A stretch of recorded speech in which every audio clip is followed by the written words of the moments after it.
The Red Sox wrap up their only visit to Kansas City of 2008. The rubber game is next on NESN. Ladies and gentlemen, boys and girls, welcome to Fenway Park.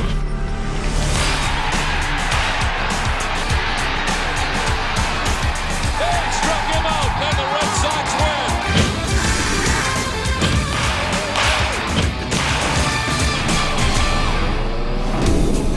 The elder statesman of the Boston Red Sox, Tim Wakefield, on the mound for Game 3 of the series between the Red Sox and the Kansas City Royals.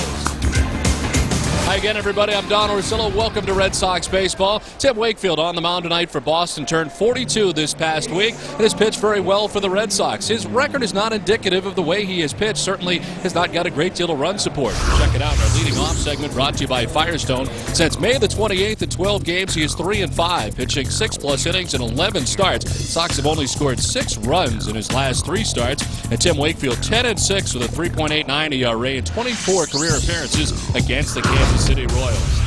We welcome in Jerry Remy. And Jerry, last night a nice victory for the Red Sox and a nice night for Jacoby Ellsbury. Well, offensively, very strong 1-9 last night for the Boston Red Sox, and Ellsbury very good out of that 9 spot, picking up a couple of base hits and a couple of stolen bases. Ellsbury with a great speed hits the ball off the pitcher, no contest there as he picks up the base hit. An easy steal for him. He picks up steals number 36 and 37 to lead the league. Later on in the ball game, a changeup. He goes down and he hooks. And of course, earlier this afternoon, Heidi Watney had a chance to talk to manager Terry Francona about Jacoby Ellsbury. I think it's good for his confidence. I mean, like a hitter, a guy that's struggling, when you find a hole, you feel better about yourself. He picked good situations where he's going to be safe, and he ran aggressively.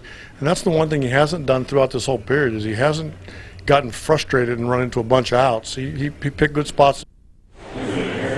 Well, I think what Francona would love to see is Ellsbury put together 3 or 4 days like last night and get him back to the leadoff spot in this Red Sox lineup because he believes that's the best lineup he can put out there with Jacoby Ellsbury leading off. Now, if he can get hot for a couple of days, the confidence builds. At least he's moved up tonight to 7. Maybe the next step would be number 1. Well, tonight the Red Sox have to deal with Luke Hochevar, who was no hit by John Lester last time the Royals saw him. We're back with the first pitch after this. Well, the Red Sox and Kansas City Royals wrapping up this 3-game series tonight from Kauffman Stadium as they get ready, and we get ready. Let's send it back to Boston and Catherine Tappan. Catherine? All right, Don, thank you very much. Alongside Ken Mock, everybody, I'm Catherine Tappan, and we've got an update for you from Tampa Bay to lead things off here. Time for your Toyota game break, and it is Cleveland in Tampa Bay. Gabe Gross stepping up to the plate in the 9th inning with a run in and a man aboard. And after going 0 for 3 in the game, Gross belts this one high and deep to right for his 8th homer of the year. That home run plates Eric Hinske, and the Rays tie the game at 7. Masa Kobayashi entered the game in relief, and 3 batters later, Carlos Pena puts the game on his bat, sends this Kobayashi offering deep to center for a 3-run shot and a walk-off win. The Rays ride a 6-run 9th to a 10-7 win. So the Red Sox have their work cut out for them tonight with Tampa Bay winning it. The Yankees will also have a night game, and the Blue Jays and Orioles 11 and 14 games behind, respectively. Well, the Red Sox have come to the ballpark and they've seen this score posted. So absolutely, the Rays are putting the heat on them. And you know what? I think it's absolutely necessary for the Red Sox to overtake the Rays here because you want to have that home field advantage in the playoffs. And right now, they're not going to have it. If they wind up the wild card, they're going to have to go to Anaheim, and Anaheim has absolutely been lights out. You look at the wild card standings, a 7-3 Minnesota win over Seattle. So they have their 2 games back in the wild card standings. But also, you look at these numbers, Texas only 5 games back, but they're on a hot streak as well, Ken. AL leading in hitting. Yeah, the Yankees are finding out how hot they are. Last night, big game for Texas, a nice comeback, and they get a W there. And with their hitting, if they can continue to pound the ball and just get a little bit of pitching, there's going to be a force to deal with there in Texas. Well, it'll be Tim Wakefield getting the ball tonight in Kansas City in this rubber match. He is 10-6 against the Royals all-time, 6-8 this season. He got the no decision against Oakland back on Friday night, but he certainly pitched a gem there, Ken. Well, I thought it was a big game for him. They're going up against Oakland, who has been struggling, but it all comes down to that starting pitching. And you got Justin Duchar pitching for Oakland, who's been just absolutely lights out. What a pitching goal that was.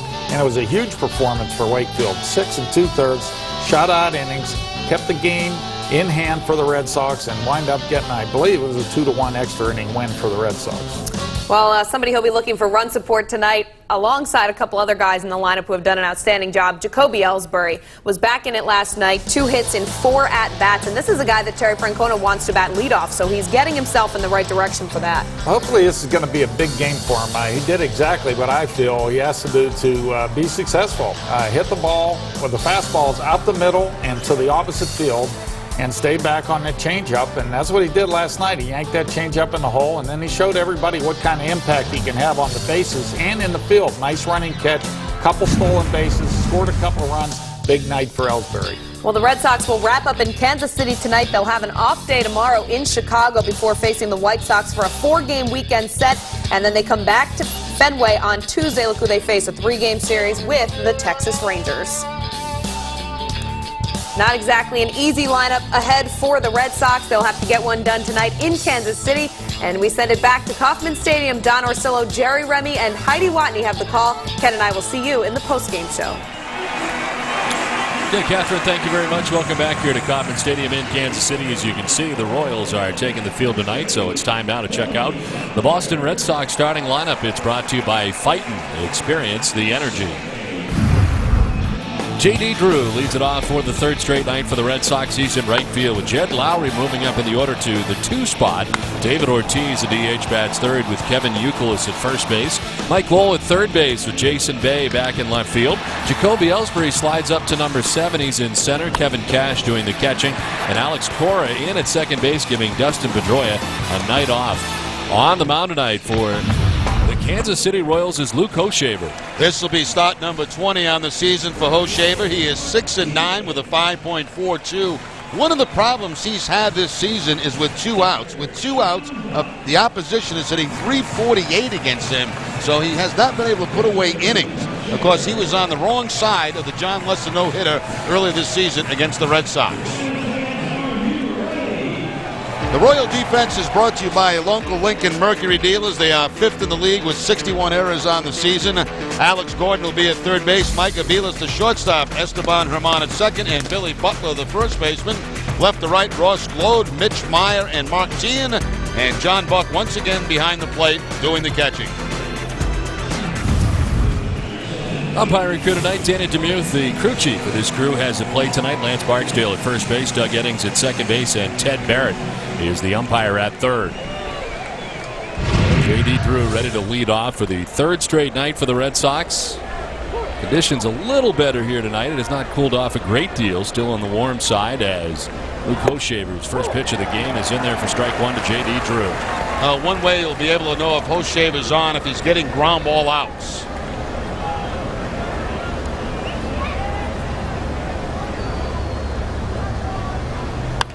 On the ground by the mound and into center field. It was on the ground, but into center field. And J.D. Drew's got himself a leadoff single in the 1st. Looks like a breaking ball here, a slider away, and J.D. just hooks it right back up the middle for the base hit. So it is a ground ball, but not for an out. Right by the glove of Hochevar, and J.D. Drew is the leadoff man on first base. So Drew at first, Jed Lowry standing in. Batting in the 2 spot tonight. He totes a .289 average, a home run, and 20 runs batted in. Lowry takes strike 1. He was 2 for 9 in the series against Kansas City.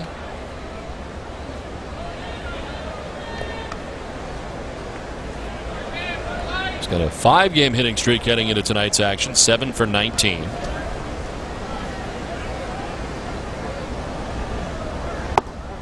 And takes ball 1, 1-1. The basic 4 pitches for Hochevar is the fastball, a sinking fastball, the curveball, slider, and changeup.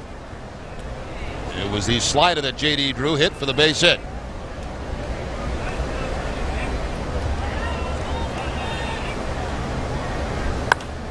Lowry after the 1-1 sends it down the left field line, makes its way foul, and lands harmlessly in foul ground. Ross Glode gave chase.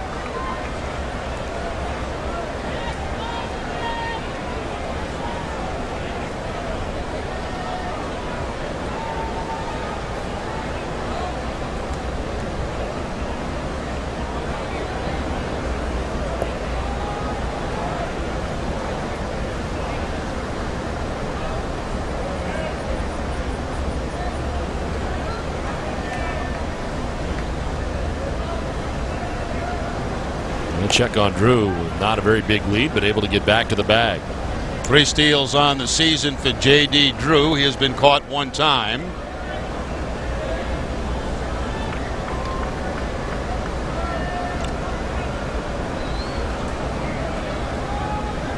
Fourth time that Jed Lowry has hit in the number 2 spot in the Red Sox order. Waits on a 1-2 pitch from Hoshaver. Breaking ball missing up top, and it evens up at 2-2.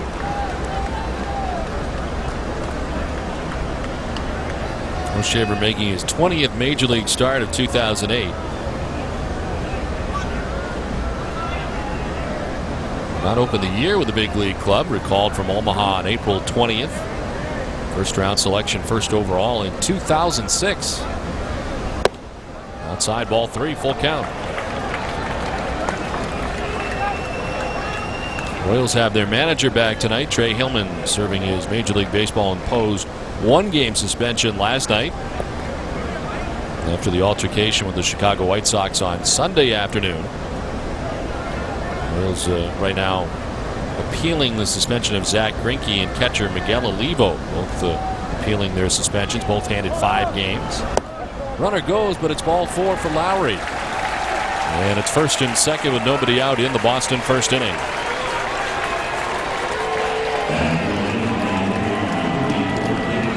Well, Hillman took a good night to take off last night as Josh Beckett just dominated his Royals lineup. And right now, early trouble in the first inning. First 2 men on for the Red Sox. The base hit, followed by the walk. Beckett, very strong in the ball game last night with all of his pitches. Fastball, changeup, and curveball.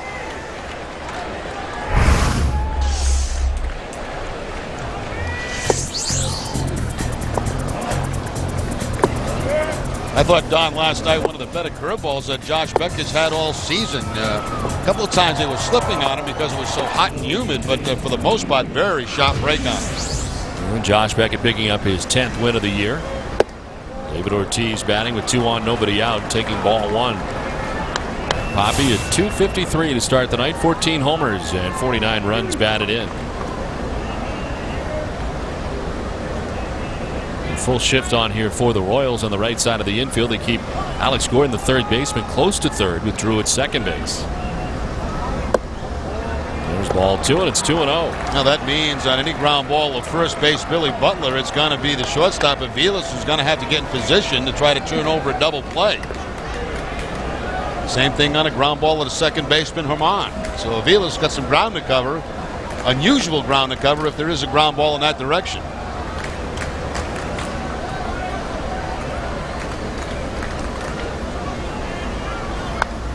Ortiz slicing it foul to the screen, and it's 2-1. Now that's happened to Ortiz a number of times over the last week where he's had his pitch, a good pitch to hit, a 2-0 fastball right down the middle, and fouls it straight back. When he's on target, that's probably a home run. Well, David 2 for his last 20 in the last 5 games. That's with Drew at second base, Lowry at first base. Lifts a fly ball to left field. Ross Globe back a few steps. Makes the catch as Drew bluffs as if he's going to go. Now does go at the throw going to second base. Drew started, then stopped, saw the ball was headed towards second, and then continued on to third. Well, we saw Ross Globe make a great play last night by that ball that was rolling on the wall and knocking it back into the field of play, but he gets fooled here by J.D. Drew. J.D. tags up and just takes a couple of steps toward third base. For some odd reason, Globe throws behind him, and the heads-up J.D. Drew goes to third. There's the hesitation once he saw the ball going to second base. He moves up a bag. Now the double play still in order, though, for the Royals as Lowry had to stay at first. So first and third, 1 down. Kevin Youkilis the batter.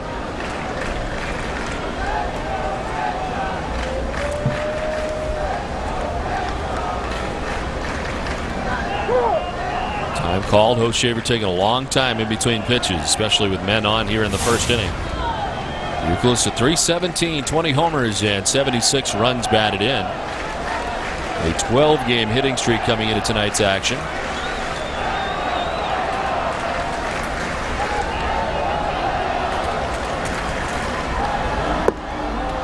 it's ball 1 to Youkilis. See Hoshaver there trying to keep that fastball down, trying to get a ground ball double play to get out of this inning.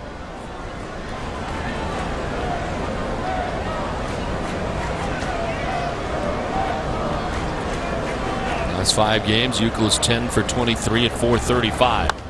As he grounds one foul and evens the count at 1-1.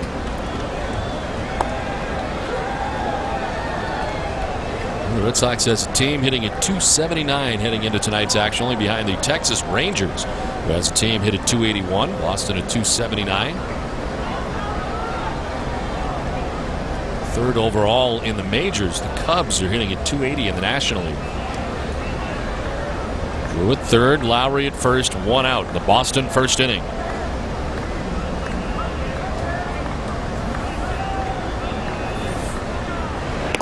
Check, and back on the bag is Lowry. Seems to be preoccupied with the base runners, and really neither one of the guys that have been on first base stealers.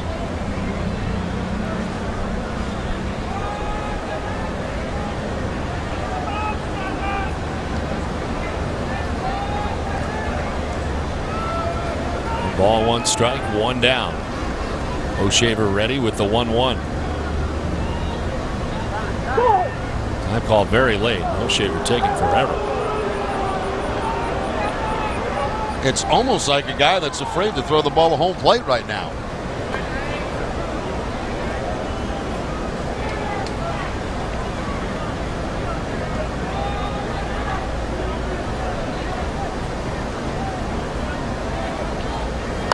Youkilis fouls it off, and it's 1-2.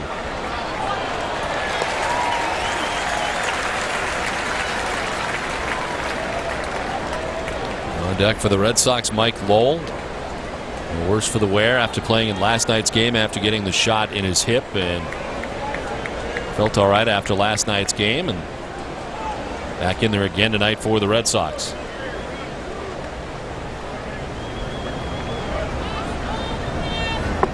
Youkilis takes ball 2, and it evens up now at 2-2.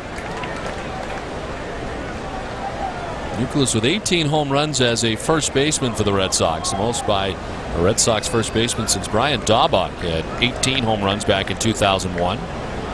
Move on as the next highest total with 36 back in 1998.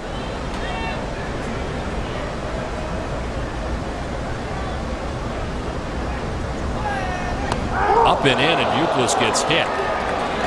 In the hand, it appears.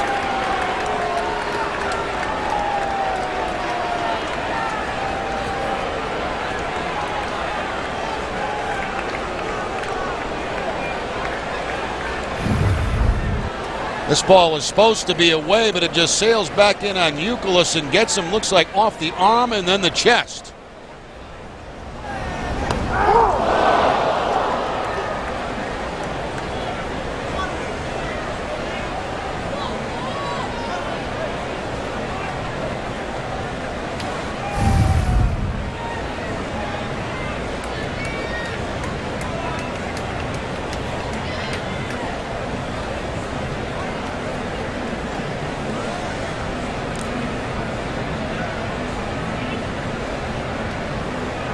Terry Francona looking toward that dugout. That leads you to believe maybe he's looking for somebody else that might have to go and play first base.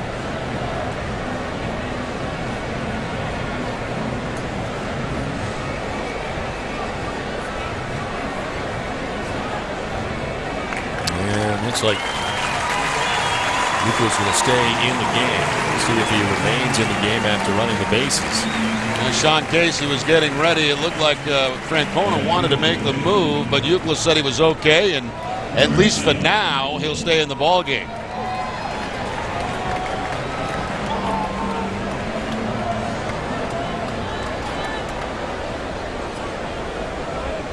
So the bases are now loaded with 1 out, an auspicious beginning for Luke Hoshaver tonight.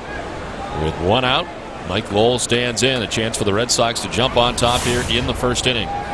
Lowell at .277 with 13 homers and 63 runs batted in. They take strike 1 from Hoshaver. Talked to Lowell today about the injection he did get, and they say it takes about 3 or 4 days for it to really kick in. He said he doesn't feel much different right now than he did a couple of days ago.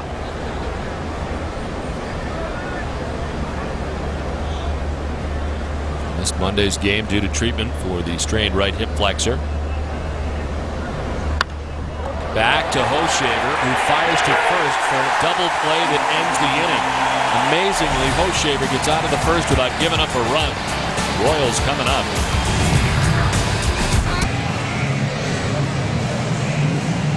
Back in Kansas City, scoreless as we enter the bottom of the first inning. You see Kevin Youkilis in the back there. He is out of the game after being hit on the hand first and then the chest. It appears the hand is the problem as he comes out of the game. Yeah, the right hand, it looks like it gets him on, then bounces off his chest. But right out of the game, Sean Casey will take over at first base. So that, I'm sure, will be x-rayed very quickly by the Red Sox. Only you hope there's no broken bones there. That got him pretty good. So Sean Casey takes over at first base for the Red Sox. Red Sox unable to score despite a great opportunity in the first inning against Luke Hoshaver. As Tim Wakefield's first pitch of the night is ball one to Mike Aviles. Wakefield making his 23rd appearance, 6-8 on the season. No decision last time out against the Oakland Athletics. That's a game he got hooked up with Justin Duchscher. First appearance of the year against Kansas City in his career, 10-6 against Royal teams.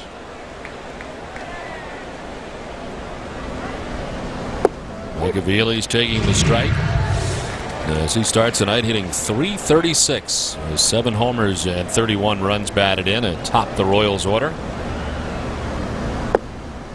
That's the strike. Give the count 2-2. Veteran umpire behind the plate tonight, Dana DeMuth. As you look at the numbers for Mike Aviles, moves this one down the left field line. It'll make its way foul. Wakefield this season has held opponents to a .222 batting average. Lefties at .216, righties at .226.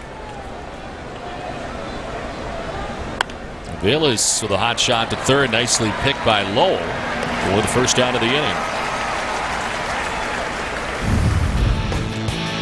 Kansas City Royals lineup is brought to you by Rico. Mike Aviles leading off. He's at shortstop. Esteban Herman at second base. Mark Tian in right field. Jose Guillen, the DH, bats fourth with Billy Butler at first base. Alex Gordon at third base. John Buck does the catching. Ross Glow down in left field bats eighth. And Mitch Meyer in center field bats ninth. Aviles grounding out to Mike Lowell at third base for the first out. Esteban Herman, the second baseman. The check swing. And got a piece of the bat. He's down 0-2. Actually, no, they're going to say it's a ball he didn't offer as they check with the first base umpire, Lance Barksdale. And the count is 1-1. Herman takes the strike, 1-2. He has been starting at second base as Herman, then making his way to the outfield. The late defensive adjustment each night for Kansas City in each of the first 2 games of the series. Strikes out, first strikeout of the night for Wakefield, 2 down. Wakefield going to the knuckleball to pick up the strikeout against a guy that's only struck out 26 times this season. Not a great knuckleball either, a little bit flat, but still no contact by Herman. The Red Sox defense, Lowell at third base, Lowry at shortstop, Cora at second, and Casey at first. Left to right, Jason Bay, Ellsbury, and J.D. Drew, and Kevin Cash doing the catching for Tim Wakefield. 2 down for Mark Tian in right field. And grounds it foul, evens the count at 1-1. Starts the night hitting at .246. With 10 homers, 36 runs batted in for Tian. 1 for 4 last night with a double. Got an RBI in the first inning of last night's game.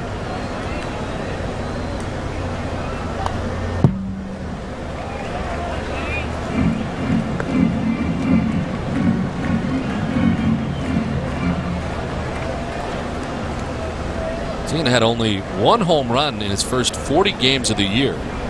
He's had 9 homers in the last 62 games and a total of 10 on the season. Evens at 2-2. And the Kansas City offense, which has been better lately, hitting at .264 and in the middle of the pack in the American League. Tied for 7th with the Baltimore Orioles at 264 as a team.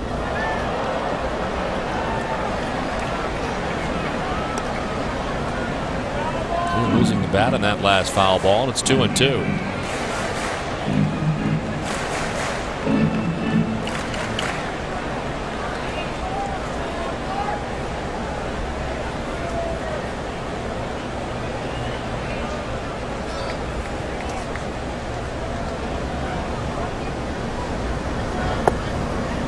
Inside, ball 3, full count. Wakefield not part of the decision last time out. Turned out to be a 12-inning affair. A 2-1 walk-off victory for the Red Sox over the A's. The day before, he celebrated his 42nd birthday. This is hooked by the dive of Cora at second and to right.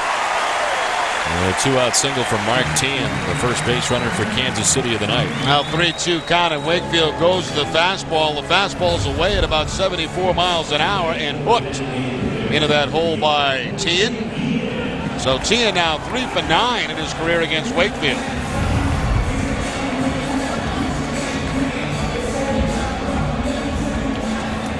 The key matchup is brought to you by Acura. Zay Guillen coming up to face Wakefield, 3 for 11 in his career, 5 strikeouts. And a hitter for the Royals who take strike 1.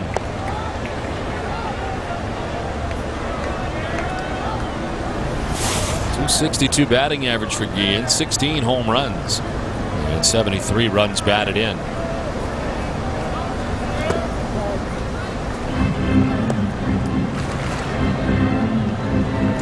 In 10th in the American League in RBIs with the 73. Tied with Aubrey Huff to start the day. Josh Hamilton setting the pace in the American League in RBIs with 108. Outside, and this will bring Kevin Cash out to talk to Wakefield.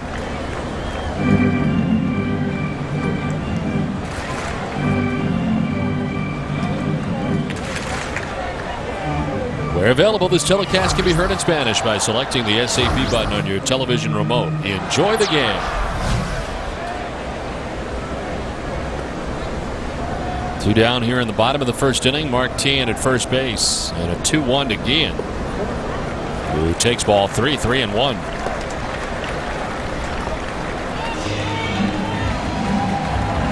Long time today deciding what the defense was going to be for the Royals. They had the alignment made out, but they didn't know if Guillen was going to be in the outfield or DH. Ends up, he remains the DH. Takes a 3-1 for a strike 2, and it's a full count. A lot of times against power guys, Wakefield will not throw the fastball 3-1, but that time he did and picked up the strike.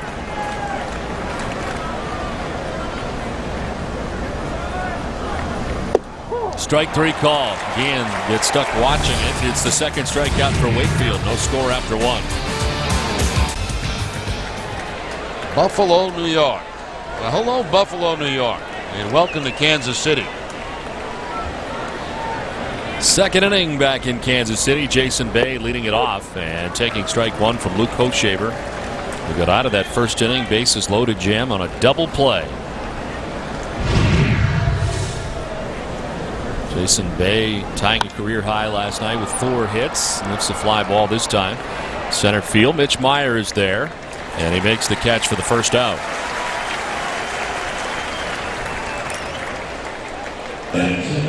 Now Hochshaver catching a huge breakdown, as you mentioned, in that first inning. Bases loaded, Lowell at the plate. Kind of a soft line drive back to him, and no problem doubling up Kevin Youkilis at first base.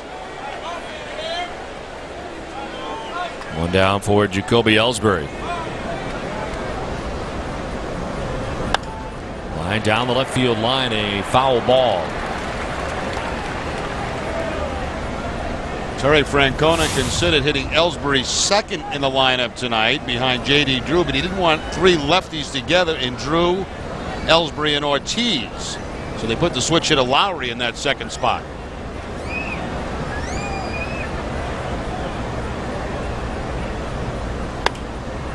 This one blew back a second and into center field. Mike Aviles was headed out there but couldn't grab it. And it's a one-out base hit for Jacoby Ellsbury. Had a big night last night. He's got himself his first hit of tonight's game. Yeah, if Aviles breaks straight back, he gets this ball, but instead he takes a couple of steps to his left and then back, and that's going to be all the difference in the world. Ball drops right in for a base hit for Ellsbury, so after 2 for 4, doesn't matter what it looks like as long as it's a base hit. So I think if the shortstop had gone straight back, he probably would have had a chance to make a play on that. One down, Ellsbury at first, and a check on Ellsbury is back to the bag. Couple of stolen bases in last night's game. That puts him 2 ahead of Ichiro. Ellsbury at 37, Ichiro at 35. BJ Upton is third at 34. Player profile brought to you by Sovereign Bank, the official bank of the Red Sox cable network. Cash pops it up right side. Esteban Herman makes the catch for the second out of the inning.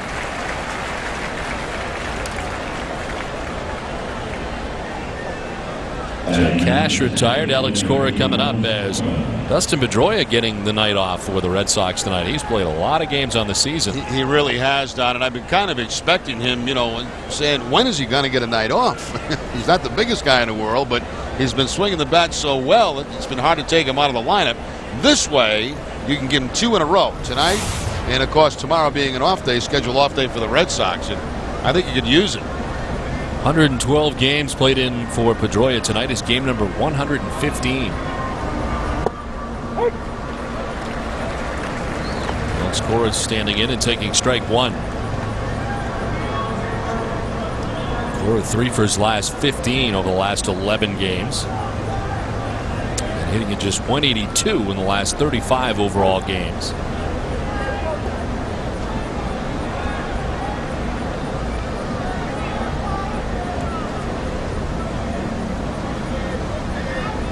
Third start of the year at second base for Cora. 17 games, started at shortstop. It was a tough throw over by Hoshaver. Almost got away, but Butler there to make the grab. One thing Hoshaver did on that pitch to Cash, he used a slide step, and very difficult to get a good jump if he continues to use that.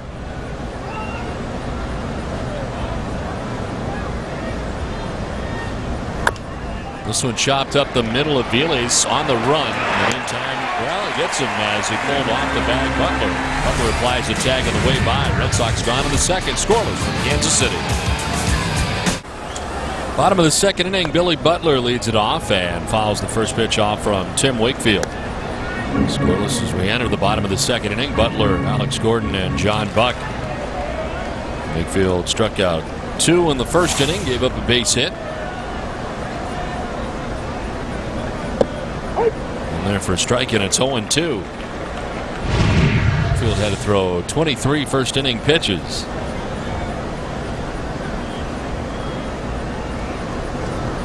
Butler strikes out on 3 pitches to begin the bottom of the second.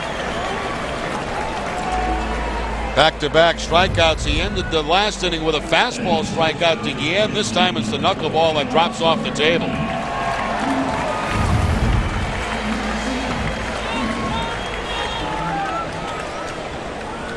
One down for Alex Gordon.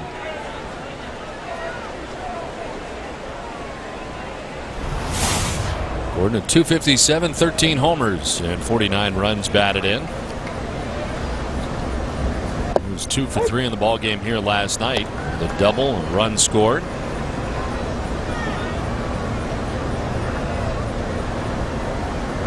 He's had 9 walks in the last 6 games for Kansas City. 55 total on the season, but 102 strikeouts also. Certainly play him to pull in the infield and the outfield. 1-1 sent to the outfield in shallow center. Ellsbury coming in. And he makes the catch for the second out of the inning. Let's check in for the first time tonight with Heidi Watney. Well, Don, there will be a special doubleheader at Fenway Park this Saturday. It's the Futures at Fenway games. It'll feature 2 minor league games, one with the Low Spinners, one with the Pawtucket Red Sox. And Justin Masterson got a chance to participate the past 2 years. He said it was a pretty neat experience. To have a chance to, get to a place that I was hoping one day I'd get to play. I didn't expect it as soon as I am now, but I had an opportunity to get solid 4 innings in and really just understand the whole atmosphere of what Red Sox Nation brings, as far as a sold-out crowd and just tons of fans screaming, oohing and ahhing, just like, as I know now, an atmosphere that you get when you actually play for the Red Sox.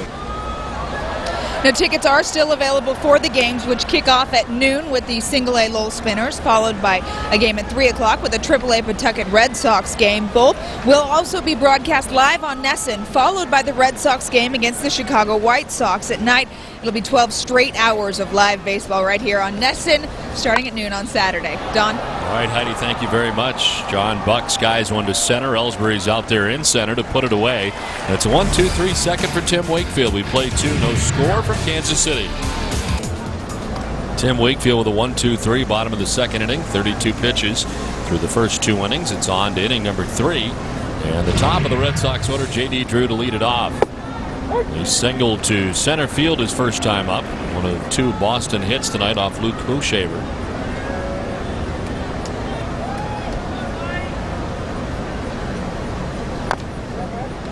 Drew down on the count, 0-2. Lead off in the Red Sox order for the 3rd straight night, and has been quiet. He's 1 for 7 in the series coming into tonight's action. 3 for his last 20.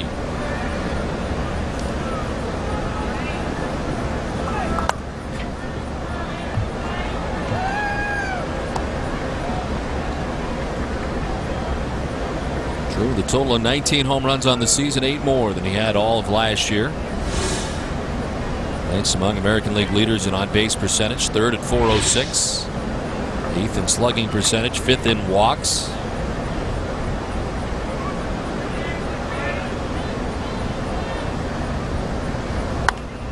Ground to first base, Billy Butler says he'll take it himself and does for the first out here in the 3rd inning. Well, that double play to end the first inning seems to have helped the confidence of Hochshaber. He was taking a long time between pitches, almost like he was not confident throwing the ball at home plate. He gets that double play, and since then has been pretty good.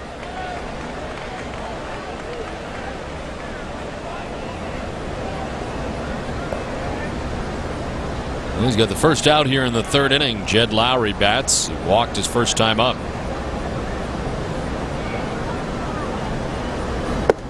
Take strike 1 from Hochshaber.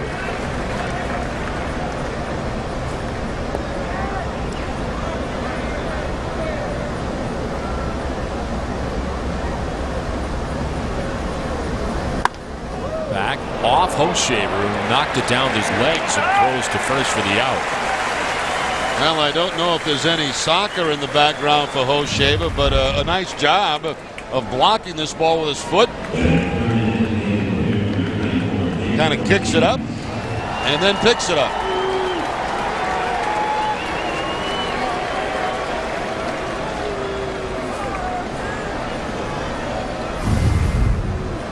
You like that, Don? That was really good. Kicks it up, then picks it up. Picks it up. You just can't make that stuff up. That's good. It just rolled right out, too. 2 down. David Ortiz stands in. He fly to left his first time up.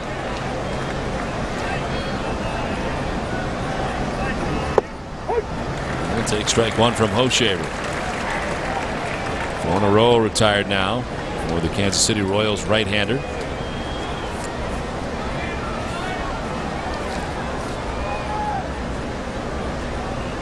First inning single last night for Ortiz, snapping an 0 for 9 drought. And is 1 for 11 in the series against Kansas City.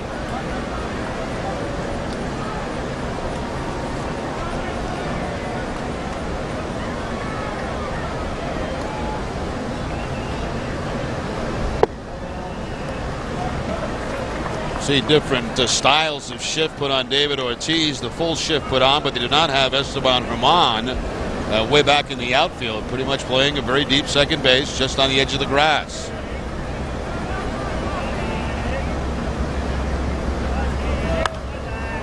Sure, you see David Ortiz virtually every night. How would you set up the shift? Is this about right, or would you put that second baseman a little deeper? Yeah, I mean, as a second baseman, I was always uncomfortable when I was, in a different position, which would be deep in the outfield. But yeah, I'd probably move the second baseman a little bit deeper. The problem is sometimes, and we've seen it happen You get a ball that bounces off between the grass and the dirt, and it takes kind of a weird hop.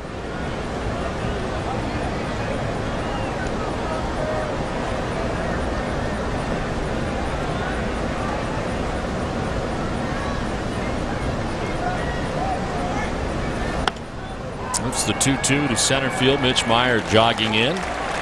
Hoshaver's got a 1-2-3 third inning. We played 2.5, no score from KC.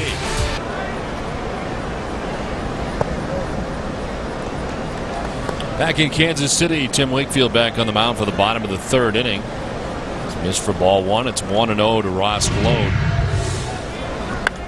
Glode now sends it to center field. Jacoby Ellsbury makes the catch for the first out here at the bottom of the third inning. Ellsbury's been busy in center field. Made the last 3 putouts for Tim Wakefield.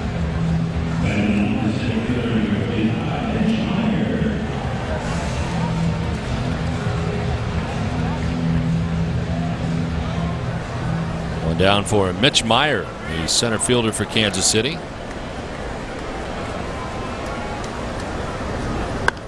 On the ground right side, Alex Cora. 2 down. Wakefield's retired 6 batters in a row. Comes Mike Aviles, second time through now for Kansas City, facing Tim Wakefield tonight. Aviles grounded out to the third baseman Mike Lowell in the first inning. Named the AL Co-Player of the Week this past week, along with Xavier Nady. In his first week as a New York Yankee. Aviles hit .577 for the week, 15 for 26. And had 4 3-hit games. On the ground again to Lowell. Mike picks it deep third, the throw. And plenty of time to get Aviles. Nifty 1-2-3 third for Tim Wakefield through 3, no score. Celebrate 25 years of NESN.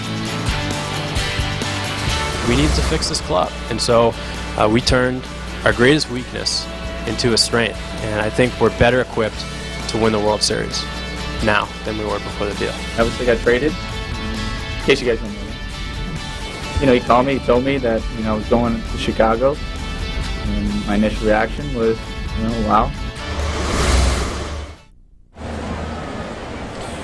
Top half of the fourth inning scoreless as Sean Casey bats for the first time tonight, coming into the game for Kevin Youkilis. As Luke Hoshaver back on the mound for Kansas City. He's retired the last 5 batters in a row. And it's strike 1 to Casey. So Sean in there hitting at .355 on the season, no homers, 11 runs batted in.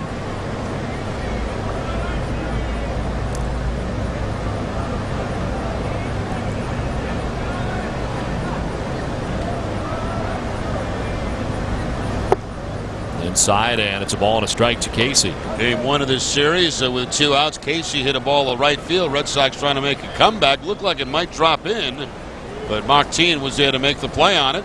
Ball game over.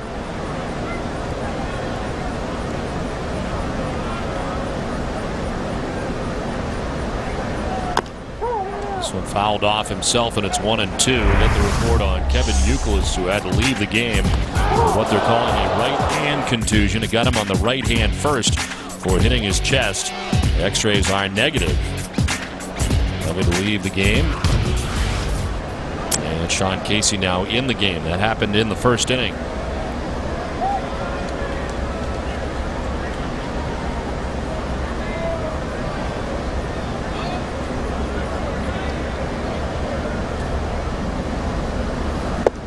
Breaking ball away, and the count 2-2 now to Casey.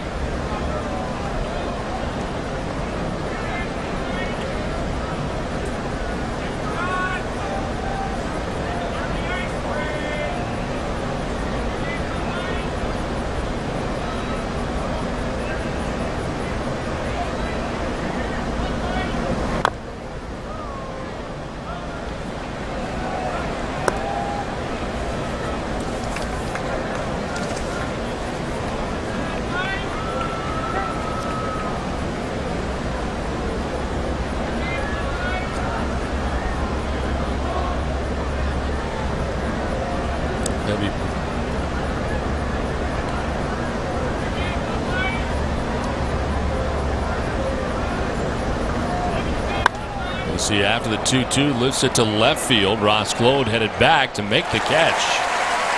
The back pedal just shy of the track to bring it in.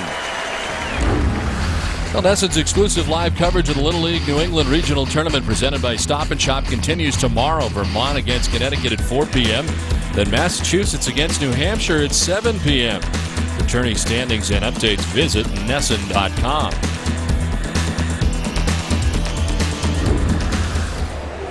One down here in the top half of the fourth inning. Mike Lowell, the batter. Had the misfortune of lining into a double play. With the bases loaded back in the first inning, Red Sox could not score. Breaking ball, kind of a soft line drive back to O'Shaver, and no problem doubling off Kevin Uke. Looks to get out of trouble.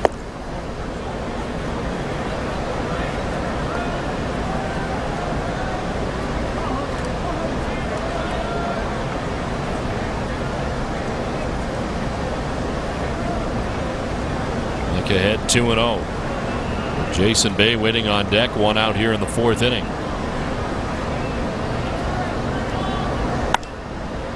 It's a fly ball out towards left center field. Glode and Meyer. It's Meyer, the center fielder, and he makes the catch for out number 2.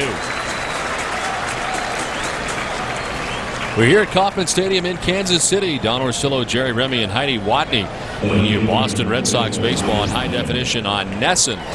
The coordinating producer of Red Sox baseball is Russ Ken.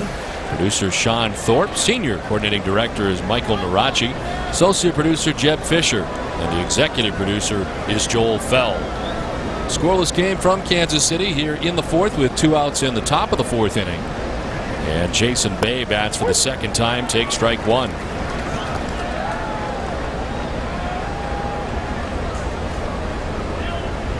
They fly to center field first time up.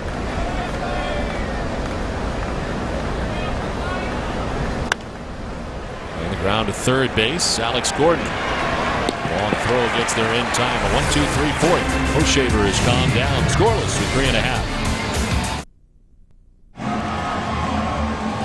Coming up after the game, it's WB Mason's Extra Innings with Catherine Tappan, Ken Mocker, and Heidi Watney. We'll get all the reaction from the Red Sox clubhouse, including Terry's take from the manager's office, plus a breakdown of Tim Wakefield's performance. It's all coming up right after the game, and it's all live on Nesson.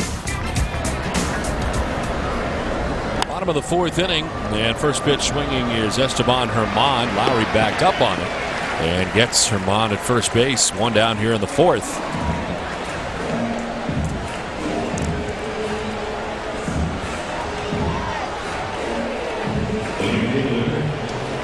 It's the first time that Herman has faced Tim Wakefield. 0 for 2 so far. A strikeout last time, so what does he do? Swings at the first pitch in the next at bat. One down for Mark Teahan. Only Royal to reach so far tonight. Teahan single to right field in his first at bat and takes strike 1 over the outside corner.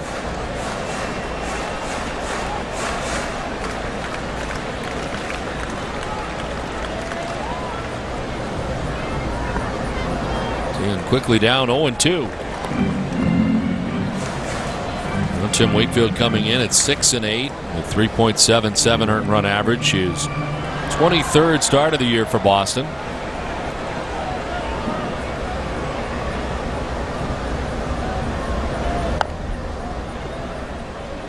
Last win for Tim came against the Baltimore Orioles back on July 12th at home at Fenway Park. Losses at Los Angeles and New York. No decision last time out against Oakland. And that .222 opponent batting average. Mentioned Wake coming in with a 3.77 ERA.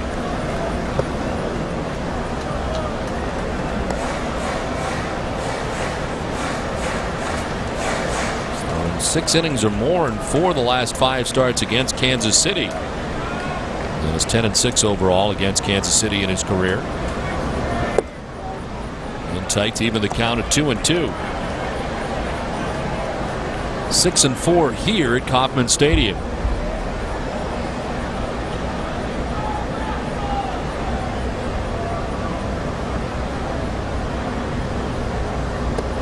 Swing and a miss. He strikes him out. 4th strikeout for Tim Wakefield, who's now retired 9 in a row. 3 of the 4 strikeouts coming on the knuckleball. This is just a floater that breaks in a little bit on Tien. The other strikeout was a fastball to Guillen that surprised him on a 3-2 count. 2 down in the 4th. Jose Guillen struck out looking as he sends one foul.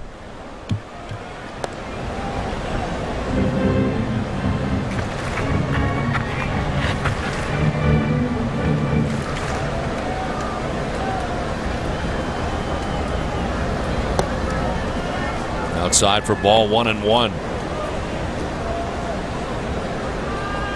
And breaking into the big leagues in 1997 with Pittsburgh. Last year spending the year with the Seattle Mariners. One hopper to the backhand of Lowry. Long throw from the outfield grass is there in plenty of time. Another 1-2-3 inning for Tim Wakefield through 4. No score from Kansas City. Top half of the 5th inning back in Kansas City. No score. Tim Wakefield is cruising right along through his first 4 innings. He's retired the last 10 batters in a row. As Jacoby Ellsbury leads it off here in the 5th and takes strike 1. Ellsbury with a single in the 2nd inning in his first at bat. One of 2 hits tonight for the Red Sox. J.D. Drew with a single in the first, the other hit. Pitch number 50 for O'Shaver of the night, and the backhand of Billy Butler at first base makes a nice play. 1 down. Another rocket there by Ellsbury on a changeup. Remember last night he had a base hit on a changeup. This one he also hits hard. But a terrific play at first base on the backhand by Billy Butler. Takes it himself, didn't have to feed the pitcher, and beats Ellsbury to the bag.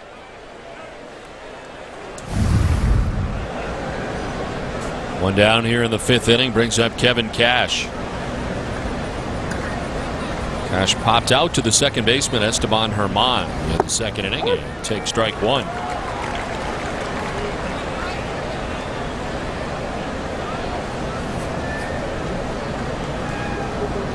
One hit in his last 13 at bats. As he grounds one softly towards Aviles. Cash is out number 2 of the 5th inning. At 5:30, the Globe 10.0 tackled today's hottest 10 topics, but they saved an extra point for Ruz. What are you looking for in the Patriots preseason opener? Stay tuned for Sports Desk tonight after Red Sox coverage. Eric Freed and Mike Reese tack on the extra point and catch an all-new Globe 10.0 with Eric and Chris Gasper tomorrow at 6. Don, what are you looking for in the opener? No injuries. That's a key for me. That's a good one. Yeah. Good. How many reps do you want to give Brady in the Not season? many. Couple? Maybe none. None. 2 down here in the 5th. I'm going to have my eye on the cornerbacks, I think. Really? Yep. Yeah. Well, Cooler grounded out to short first time up.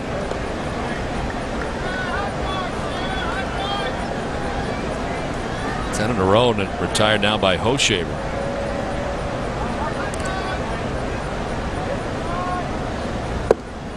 O'Shaver getting into some trouble in the first, bases loaded, 1 out.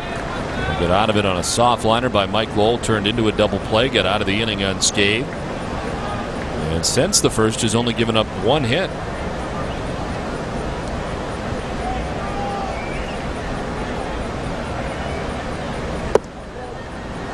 Two and 1 now to Alex Cora. O'Shaver coming in at 6-9 with a 5.42 ERA, his 20th start of the year.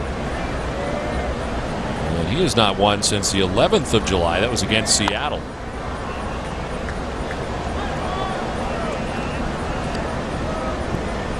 Loss at Detroit, no decision against the Tampa Bay Rays. And a loss last time out against Chicago. We mentioned earlier the damage teams have done against him with 2 outs. It has not been the case so far tonight.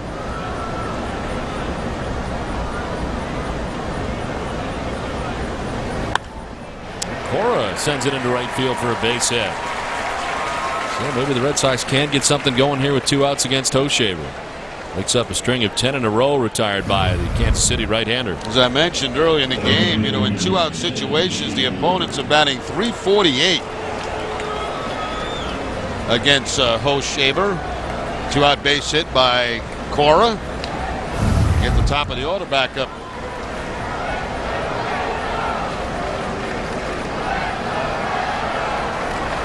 Two down, Cora at first base. J.D. Drew, 1 for 2 on the night.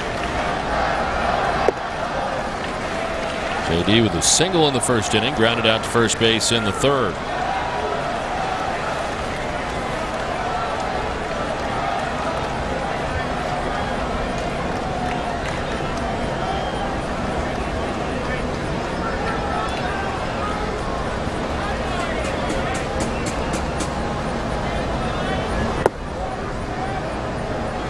Two and 0.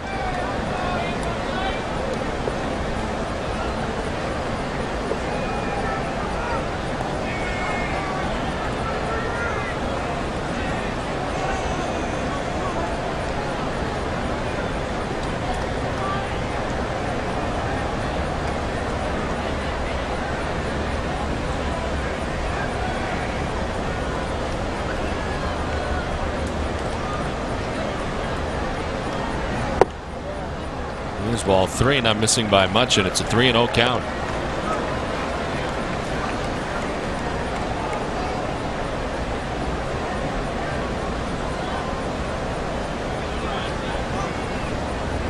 Six ground ball out so far for Hoshaver through 4 2/3 innings. There's a strike, and it's 3-1. Drew started to first base. And JD thought that ball might have been a little bit low.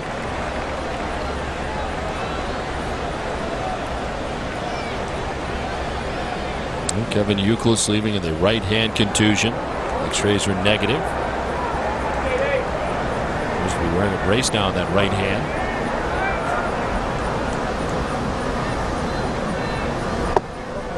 Ball 4, and Drew down to first base. So the Red Sox trying to get something going here with 2 outs, have 2 on.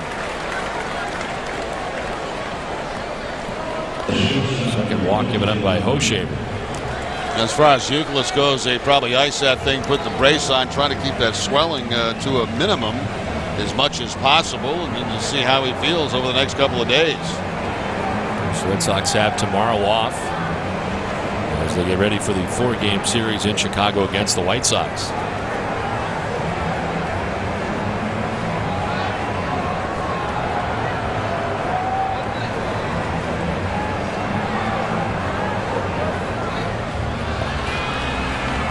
Two on with 2 outs for Jed Lowry. Walked in the first inning, grounded back to the mound in the third. Alex Cora at second base, J.D. Drew at first base.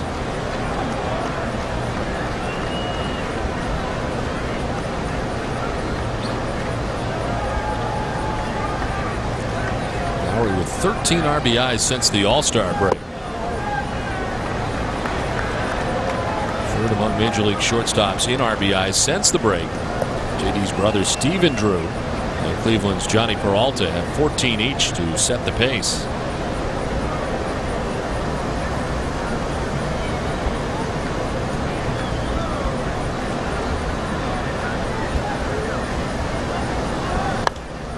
Fouled off down the left field line, 1-1 to Lowry.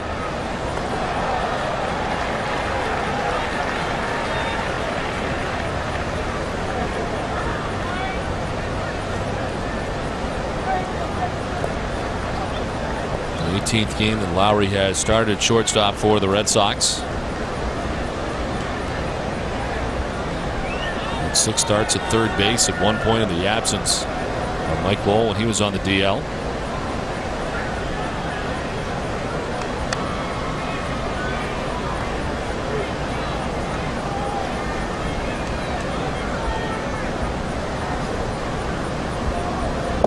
Swing and a miss, and it's 1-2.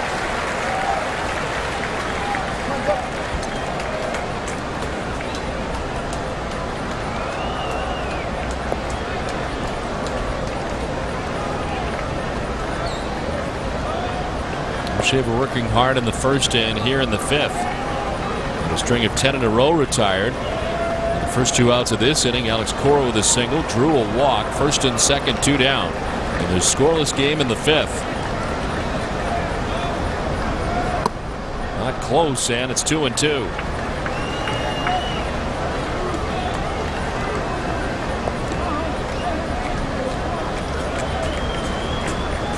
David Ortiz waiting on deck. So far 0 for 2 on 2 fly ball outs.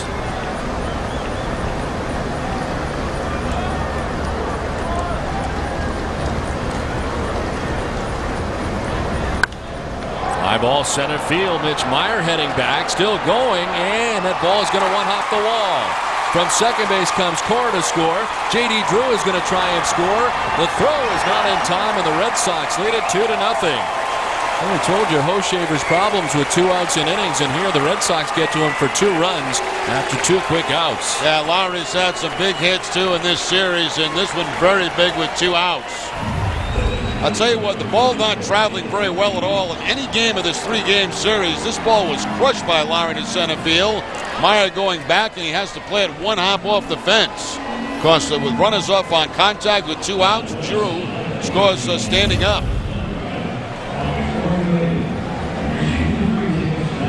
Bob McClure, the pitching coach, out there to talk to Hoshaver.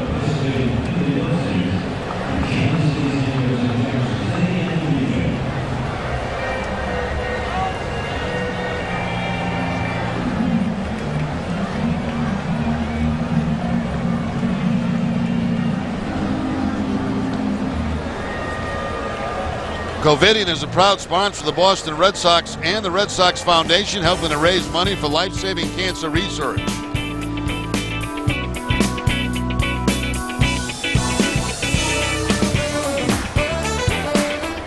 Well, the Red Sox have taken a 2-0 advantage here in the 5th inning. Jed Lowry at second base, driving the runs in. And David Ortiz 0 for 2 in the game. He's flied to left and flied to center. On the ground up the middle and by the dive of Aviles in the center. Here comes Lowry around. David Ortiz drives in the Red Sox 3rd run. It's 3-0 Boston. Well, with or without the shift, this is going to be a base hit anyway. Right back up the middle, almost right over the bag. And Aviles, who was pulled over to the second base side of the bag, has to try to go to his backhand. He'll go to the dive, can't knock it down. That's the key, trying to knock it down and save a run. He couldn't do it, and Lowry scores. Ortiz picks up his 50th RBI of the season. Those 2-out troubles again. Below Shaver. There's Sean Casey for the 2nd time tonight, fly to left. And his first at bat against Hoshaver.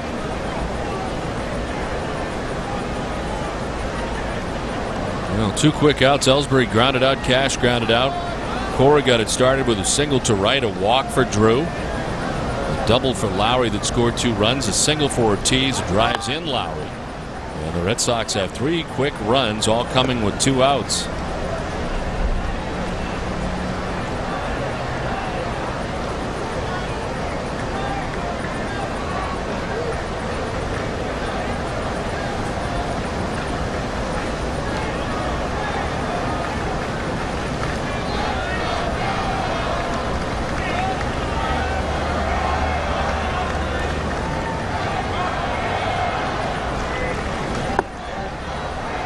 Well, 2-2-1. Playing behind David Ortiz, but not too far behind him. Remember last night they were behind him and he took off to steal second base.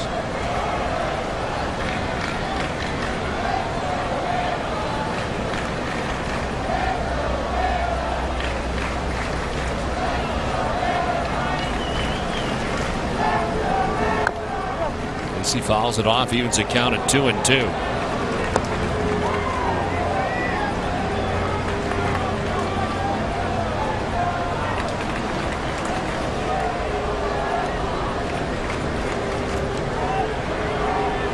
Youkilis leaving tonight's game with a right hand contusion, hit on the hand.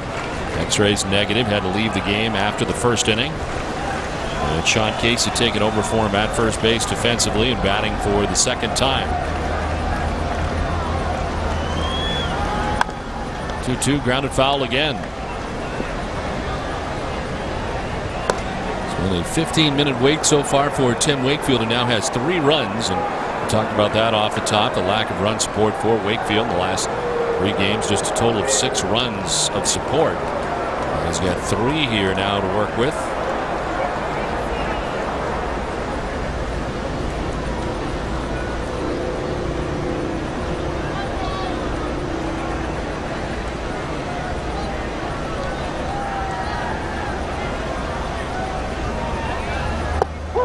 Strike 3 call. Casey strikes out.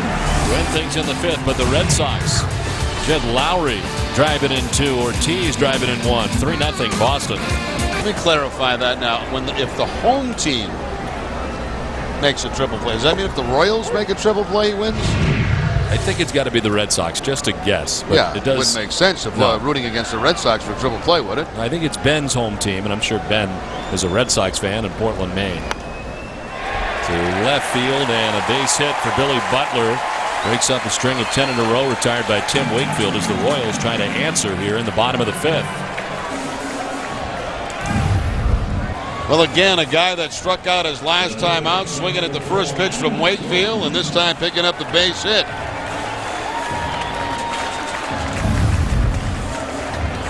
Butler's made a nice defensive play down at first base. Now picks up the leadoff hit here in the 5th inning. Alex Gordon flying out to center field first time up.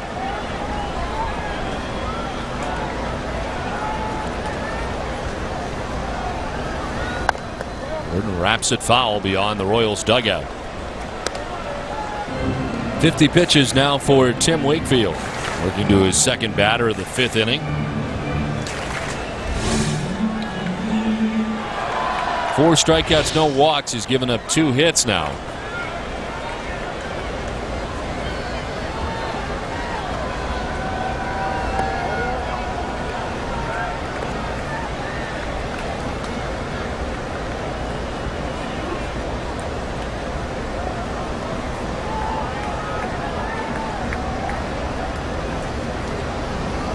Gordon grounds it up the middle. Cora dives and can't get it.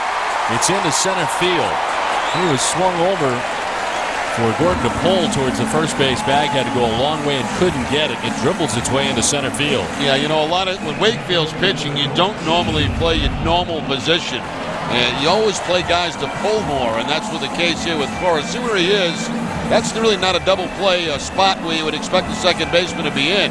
Can't get to the ball, dives for it. So a first and second situation.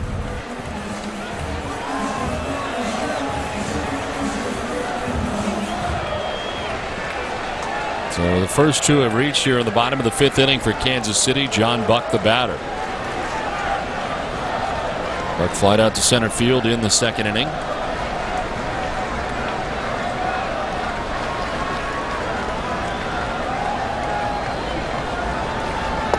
Strike 1 to Buck.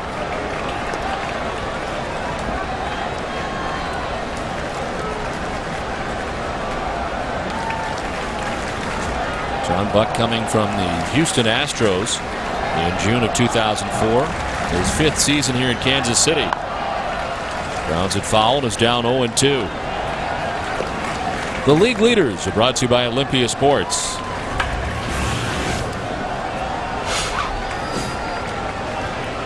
And flyouts, Tim Wakefield, 185 of them. And Mesh, who pitched in the first game of the series, 178. Wakefield tonight has had 3 fly ball outs. This one gets away from Casher, but he's going to move up to 3rd for Butler, to 2nd for Gordon, with nobody out. Another one of those sailors from Wakefield that just kind of takes off to the right of Kevin Cash. Tries to reach across the body, right off the top of the glove, and now 2 men in scoring position. George Cash with the pass ball.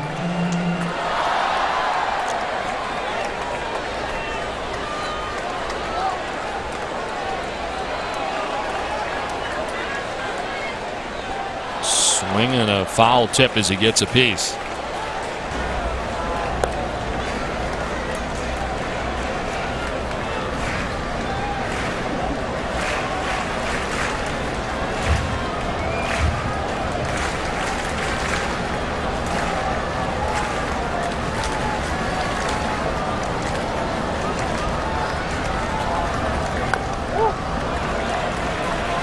Well, pass balls charged to Kevin Cash, leads the American League in that category.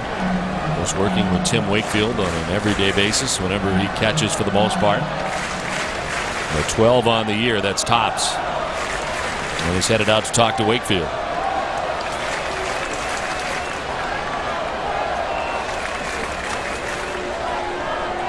Single for Butler to begin the inning, single for Gordon. They both move up on the pass ball. Red Sox getting 3 in the top half of this inning. Kansas City trying to answer in the bottom half of the inning.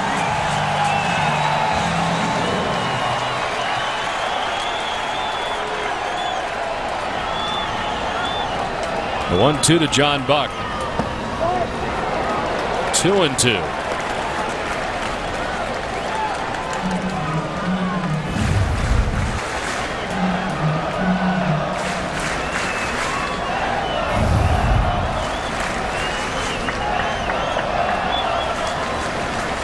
Buck swings and misses, gets away briefly from Cash, who fires down to first for the out. It's the 5th strikeout for Tim Wakefield.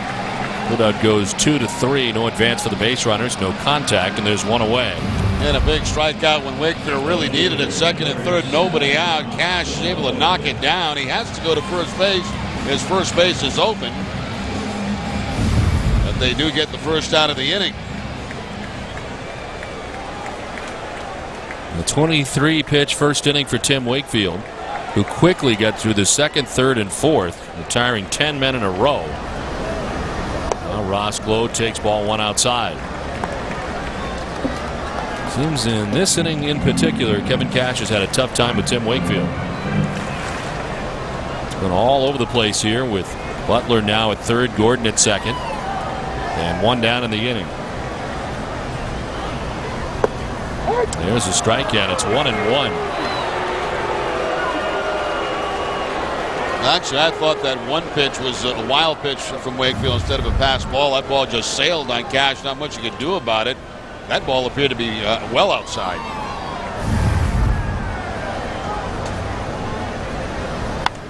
This is by Mike Lowell at 3rd into left. From 3rd base comes Butler.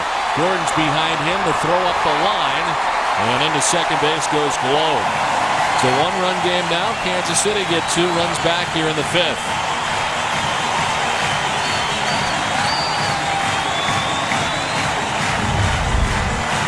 Looked like a ball that Mike Lowell was going to at least knock down. It's hit hard the other way by Globe, but it gets by Lowell. No leather on it at all.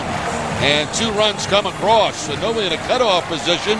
So Globe heads into scoring position at 2nd base. The single for Glow, 2 RBIs. Takes 2nd on the throw. It's 3-2 Red Sox. Mitch Meyer, the batter, was still only 1 out. Meyer takes strike 1.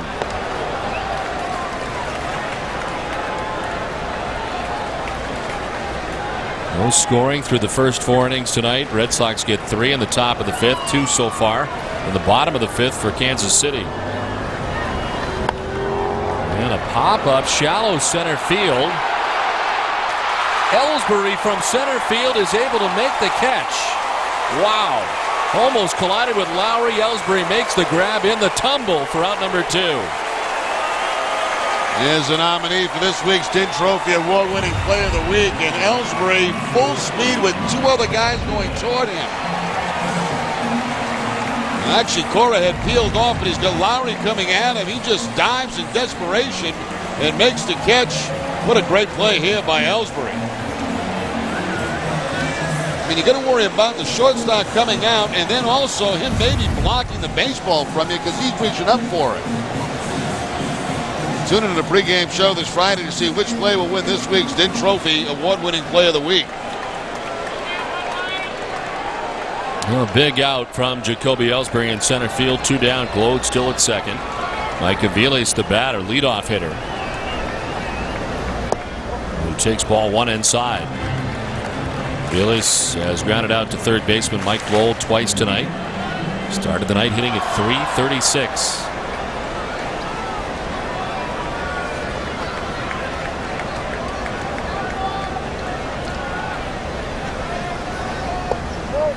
Inside ball 2, 2-0.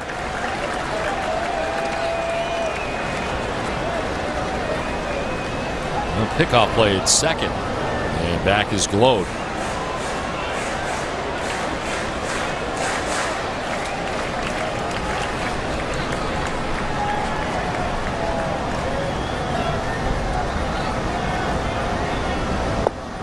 There's a strike, 2-1 to Aviles.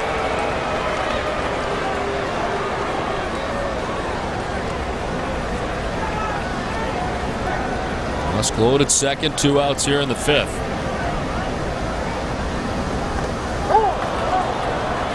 Two and two.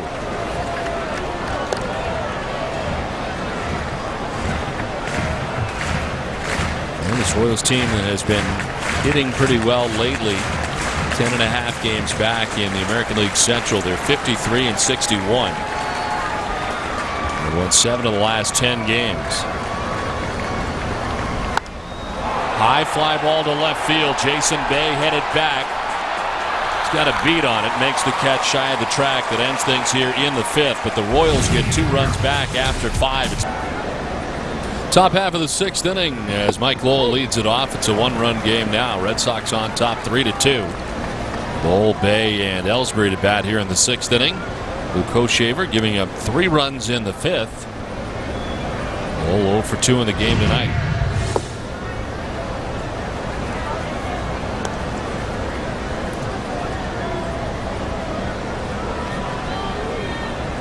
Lowell in 2 games since coming back, missing the first game on Monday.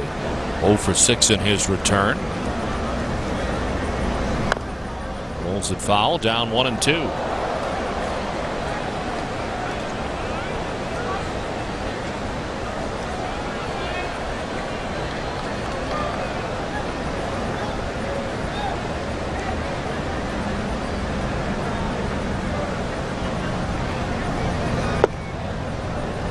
Count evens at 2-2 to Mike Lowell.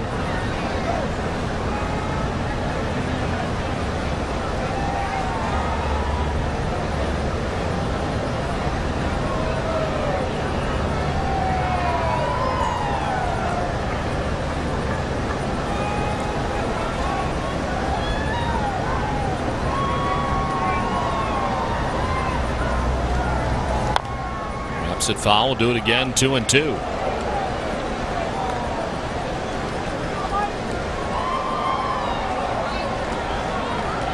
Jason Bay on deck, an 0 for 2 showing so far tonight for Bay after a 4-hit night here last night.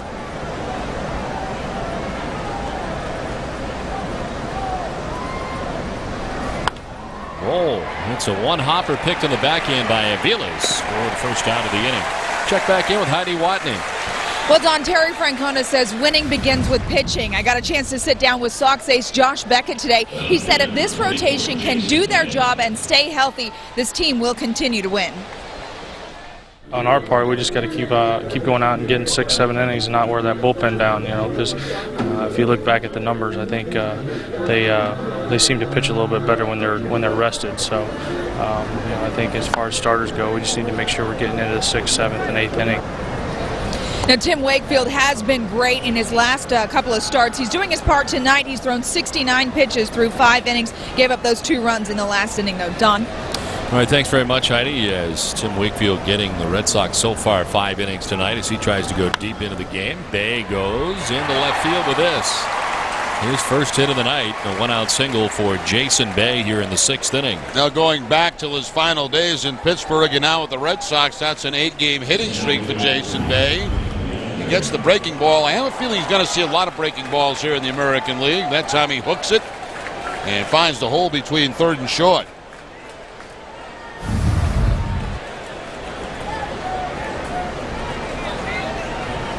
So 1 down, Bay at first, and Jacoby Ellsbury, the batter. He's 1 for 2 tonight, a single in the 2nd inning. Batted out to first base in the 5th. Ellsbury finds the hole through the left side into left field. Bay up to second base.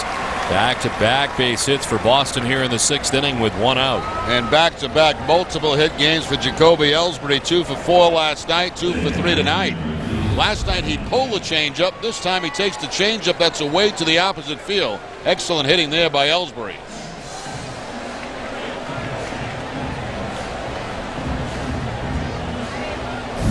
Again, Bob McClure out the pitching coach. He was out last inning. And back out on the mound to talk to Hoshaver. There is action for Kansas City as Ron Mayhay, the left-hander, up in the pen. Let's send it back to Boston and a game break with Catherine Tappan. Catherine?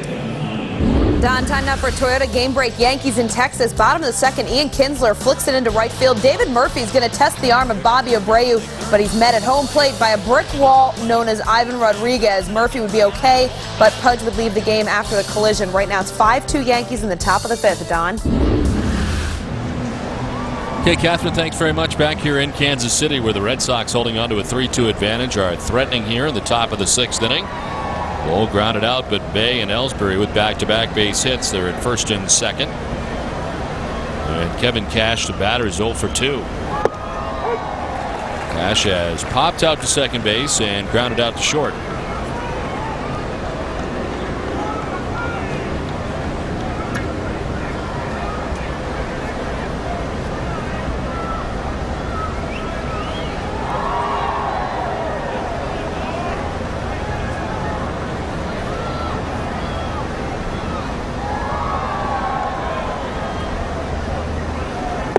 Swing and a miss, and it's 0-2.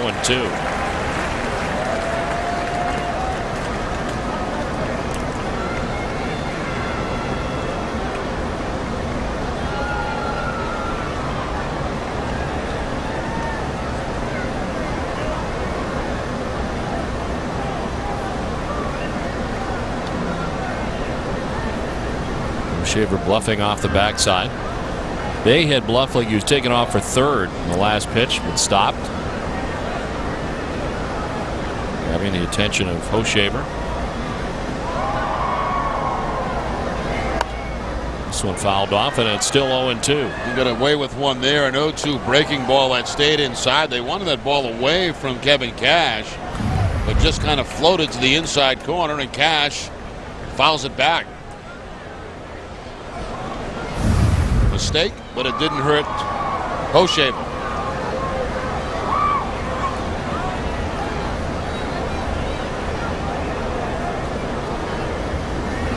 Swing and a miss. Cash down on strikes. The second strikeout for Hoshaver. And there's 2 down here in the sixth inning. Once again goes to that slider. This time he gets it in that spot down and away, and no contact by Kevin Cash. Well, here's the 2 outs. Let's see if he has problems again. And this is the guy that got it started with 2 outs in the fifth inning, Alex Cora, with a single to right field. We come around to score the Red Sox first run.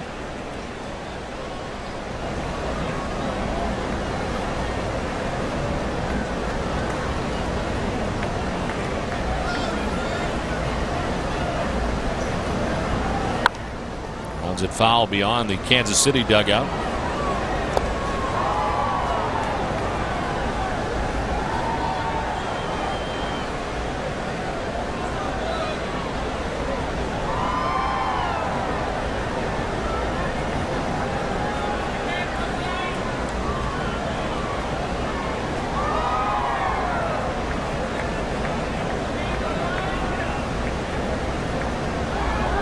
Pickoff play at second base, and back to the bag is Bay. Phillies had come in behind him. Very active around shortstop is Aviles. Always looking for some type of pickoff attempt. Bay had 7 steals in the National League, was not caught.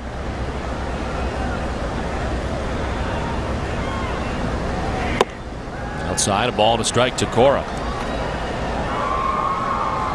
Because the outfield is shallow with Cora with the 2 outs, I think Avila is also trying to keep Bay as close to the bag as possible, so he possibly couldn't score on a base hit.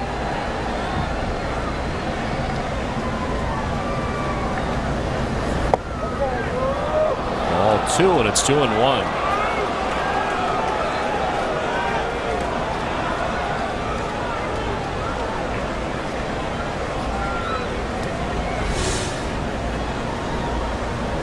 It's 90 pitches now for Hoshaver with 2 outs here in the sixth inning. Came in with 74 pitches thrown into this inning.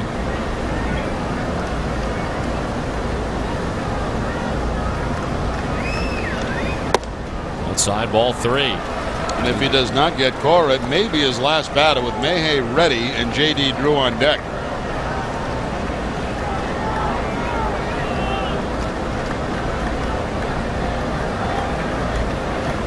Drew's been on twice against O'Shaver tonight, a single and a walk. There's Trey Hillman on the phone to find out if Mayhay is ready.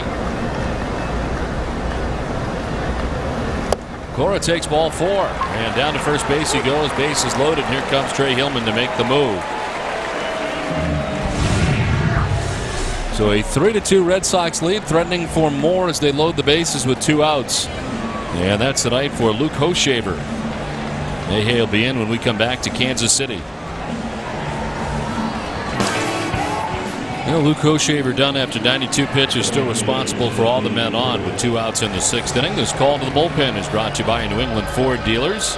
New pitcher on is Ron Mayhay. Now, second appearance of the series for Mayhay. He pitched the 3rd of an inning a couple of nights ago, had 1 strikeout to get out of a jam. Overall, his 50th appearance of the season. Jason Bay at third base, Jacoby Ellsbury at second base, Alex Cora at first, 2 down. Red Sox are on top by a run, have a chance to add on to it. All one, and a nice play by John Buck to his left.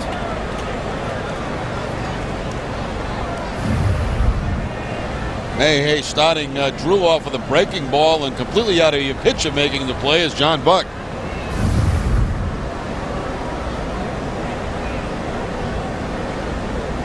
Gives you an idea how far he had to go. This ball 2-0. Drew with very good numbers against Mayhay.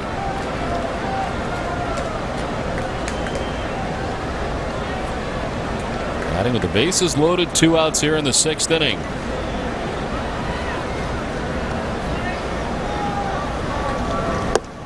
All 3-0. Not been close. 22 walks in 57 in the 3rd innings for Mayhay. Very close to walking in a run here against the Red Sox.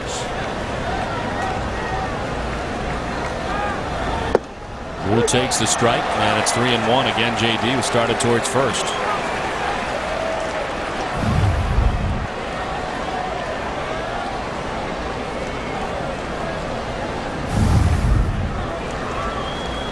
Drew singled in the 1st, grounded out in the 3rd, walked in the 5th.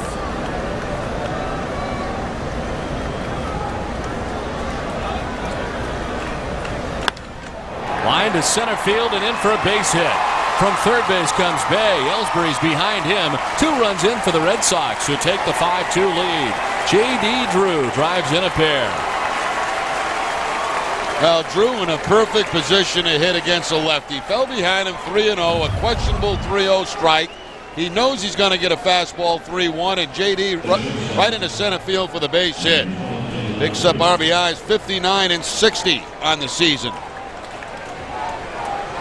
So Mayhay, who got out of a jam the other night with a strikeout, couldn't do it tonight. All the runs for the Red Sox coming with 2 outs. 1st and 3rd now with 2 outs for Jed Lowry.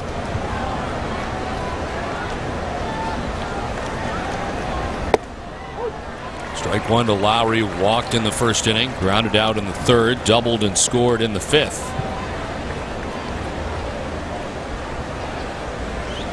All the RBIs coming from the top 3 guys in the lineup: Drew, Lowry, and Ortiz.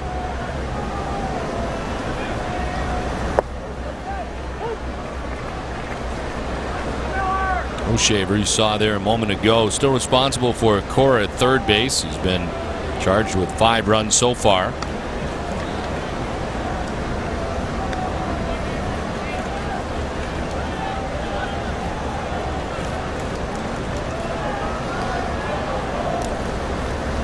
Lowry to right field. Mark Teahan heading back. Teahan still going, and he makes the running catch. Nice grab by Teahan in right field to end the inning. Red Sox add 2 to their total, take a 5-2 lead. Bottom of the 6th inning. Red Sox on top 5-2. And Esteban Herman leading it off against Tim Wakefield. Wakefield giving up 2 runs in the bottom of the 5th inning. On with a swing and a miss, down 0-2. Pitching line brought to you by Nissan. There are 2 runs coming last inning for Wakefield. He has struck out 5 and has not walked anybody. High ball to shallow center field. Ellsbury coming in a step or two and puts away out number 1. Now, it's been a busy night in center field for Jacoby Ellsbury with that outstanding play back in the 5th inning. 5 putouts for Jacoby Ellsbury out there in center. And none better than the catch you mentioned. Mitch Meyer is part of last inning. 1 out for Mark Teahan. Singled in the first, struck out swinging in the 4th inning. 1 for 2 tonight.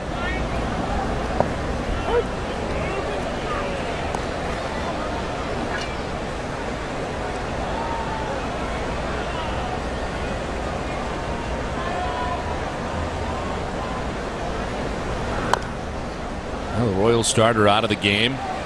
Mayhay came in, get the final out of the top of the inning. Ramon Ramirez now up in the pen for Kansas City.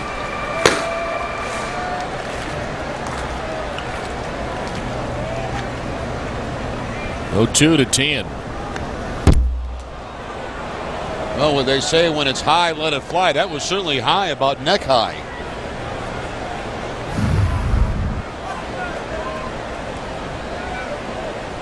Tried to climb the ladder to make contact with that one.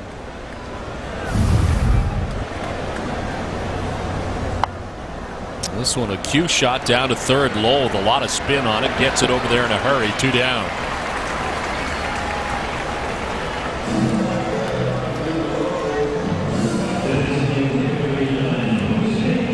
Tim Wakefield appreciative of the effort of Mike Bull.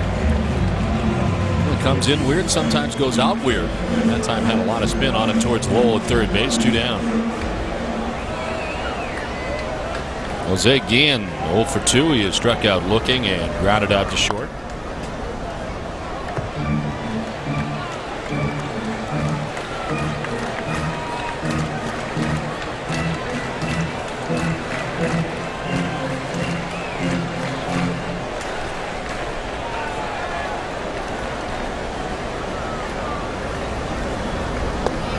Inside almost got him, and it evens up at 1-1.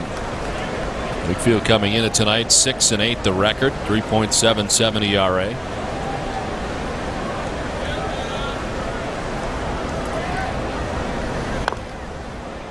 And down now 1-2. Tim turning 42 years of age August 2nd.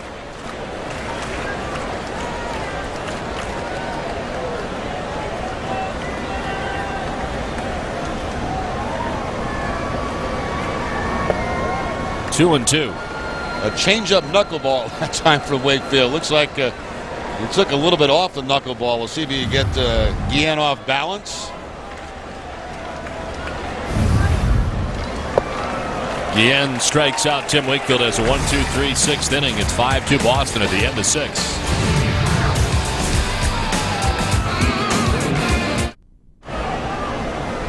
Top half of the 7th inning, 5-2. The Red Sox on top. As leading it off for Boston is David Ortiz. And Mayhay still in there for Kansas City. Ortiz did not offer, says Ted Barrett. Jerry Tim Wakefield at 81 pitches through the first 6 innings, and there is action now in the Red Sox pen. Yeah, he's done.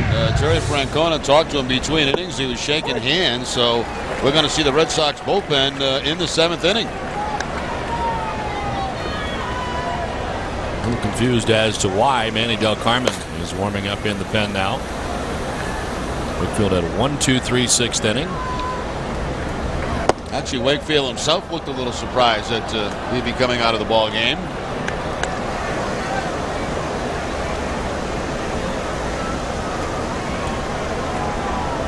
Total of 80 pitches, 56 strikes.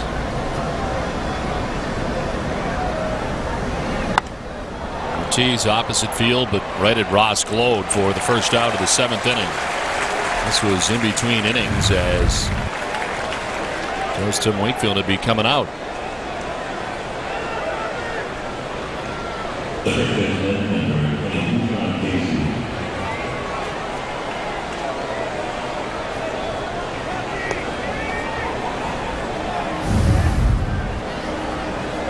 Manny Del Carmen up in the Red Sox pen with 1 out here in the 7th. To the line for Tim Wakefield. Red Sox try to add on to a 3-run advantage with 1 out here in the 7th inning. Sean Casey, the batter. Well, we know heat has been a factor the first 2 games of this series. Not quite as bad tonight as it's been in the first 2 games.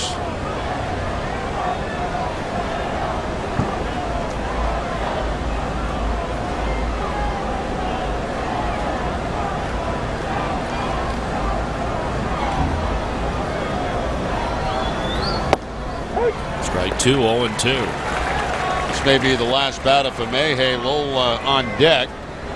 And Ramirez ready in the bullpen.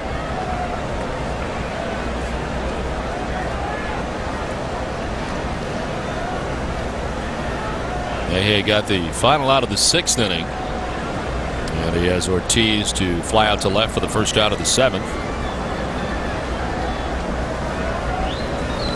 Inside, and Casey gets hit. On to first base with 1 out. Second hit batter of the night for the Red Sox. Euclid, of course, in the first. No balls, 2 strikes, trying to go inside, and Casey takes it right off the right tricep.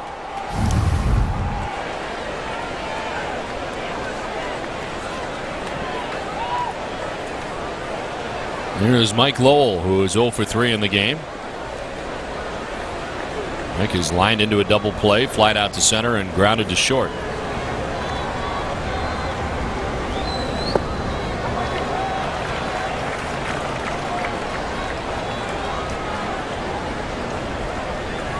Well, after Mayhew was converted from an outfielder to a pitcher, first playing with the Red Sox as an outfielder, then a pitcher in 1997. The Red Sox in 98.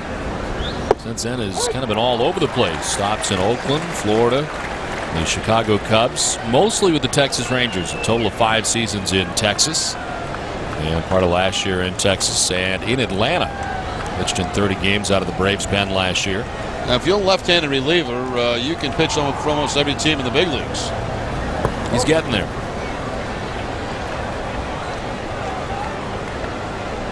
First year here in Kansas City, came over from the Braves.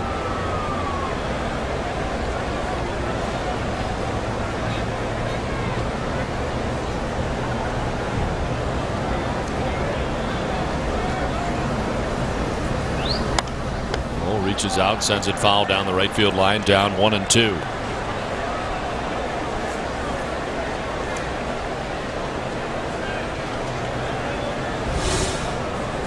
Jason Bay on deck, 1 out. Sean Casey at first.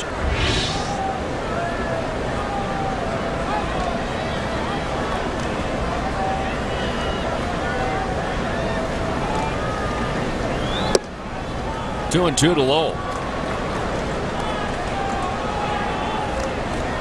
Sox with tomorrow off spent in Chicago, and then the 4-game series against the White Sox.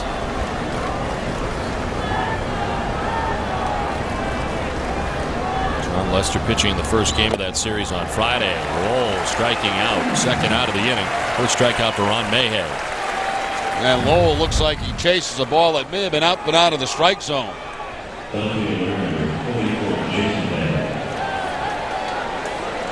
Everything with the exception of 1 pitch away from Mike Lowell in that bat, both fastballs and changeups.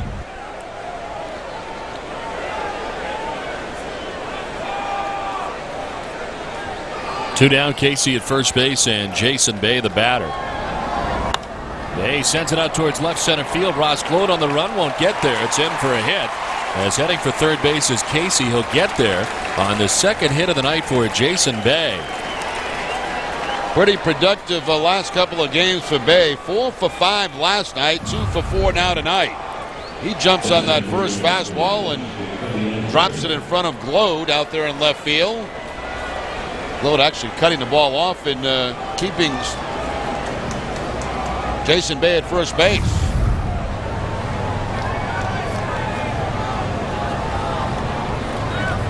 So 2 down, first and third base, and Jacoby Ellsbury the batter. Ellsbury's had a 2-hit night. Single to center, single to left. He's also grounded out.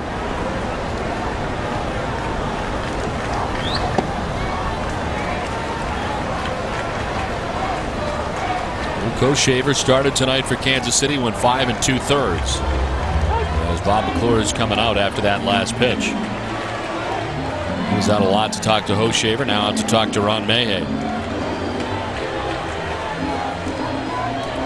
For every Red Sox game that goes into extra innings, the Sox record a save, CBS Pharmacy will donate $500 to Children's Hospital Boston. CBS Pharmacy is the official pharmacy of the Boston Red Sox.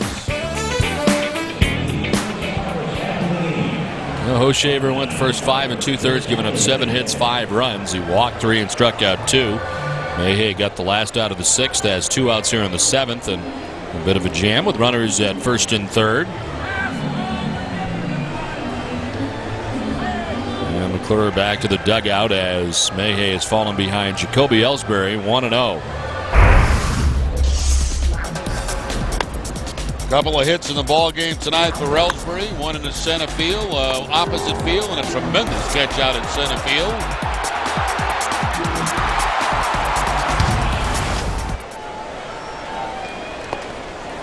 A strike in. It's 1-1 to Ellsbury. Ellsbury with a pair of stolen bases last night, also ending a 25-game drought without a successful steal. Been caught on 3 straight attempts until getting both thefts last night. Ball 2, 2-1. It's 11 games in which he's had 2 or more steals in a game.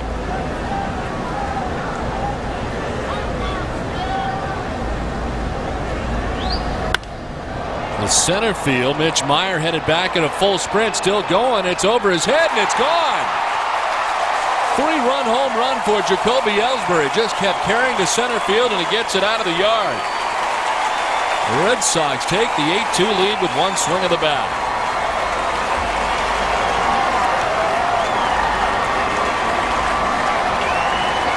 Ellsbury picks up number 6 on the season. Fastball down the middle of the plate.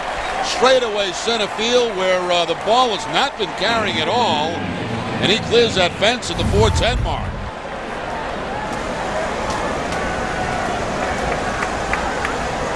Last night's final score was 8-2. The Red Sox have the 8-2 lead now here in the 7th inning.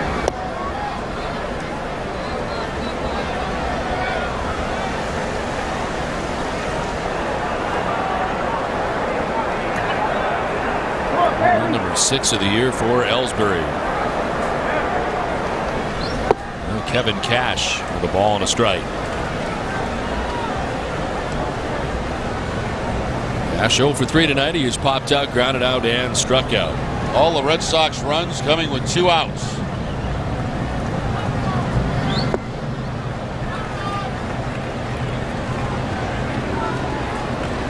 Ellsbury went through that long, cool spell and appears to be coming out of it. Big night last night and back again tonight. A 3-hit night, a 3-run home run. 1-2 is headed towards center, and that'll fall for a hit. Kevin Cash, it's his first hit of the night. And here comes Trey Hillman to get Ron Mayhew. Stayed with him in the inning, and a 3-run home run for Ellsbury has given the Red Sox an 8-2 lead.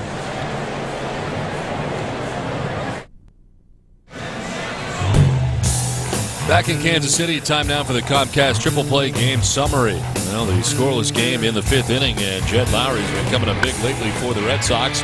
Able to do it again with a double. They drive in a pair of runs. Red Sox scored 3 times in the 5th. J.D. Drew in the 6th inning would send a single into center field that would play 2 runs. Red Sox getting 2 in the 6th. And then here in the 7th inning, Jacoby Ellsbury, with 2 men on, hits a 3-run home run to give the Red Sox the 8-2 advantage. Still batting here in the top half of the 7th inning. The pitcher on for Kansas City, it's Ramon Ramirez. Second appearance of this series a couple of days ago, went an inning and 2/3 against the Red Sox. A couple of hits, no runs. Had a strikeout overall his 53rd appearance. Came over from the Rockies organization back on March 27th, right at the end of spring training.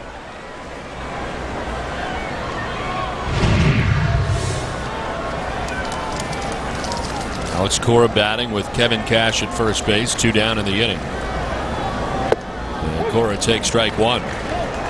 Alex has grounded out to short, single to right, and walked. He's been on base twice and scored a run.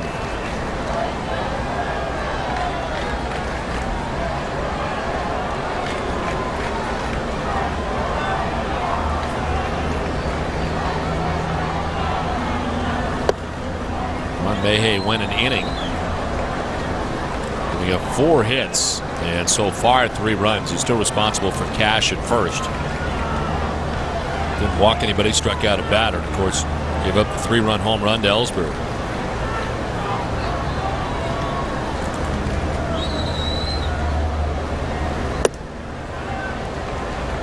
This thing at 94 on the fastball, and it's 2-1 to Alex Cora.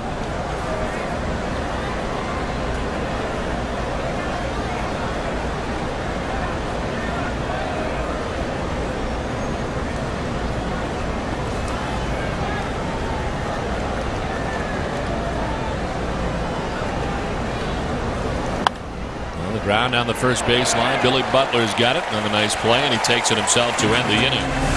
Red Sox tack on 3 more. Have an 8-2 lead at 7th inning stretch. Time now for a Sports Desk update with Jamie Parker.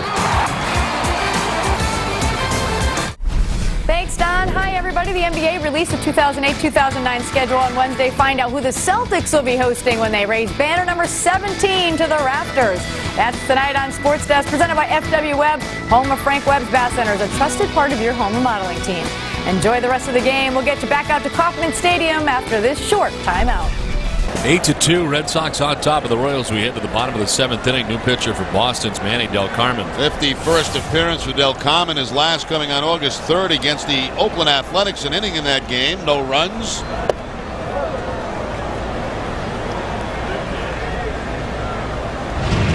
Billy Butler leading it off here for the Royals in the bottom of the 7th inning. Butler struck out swinging in the 2nd, singled and scored in the 5th.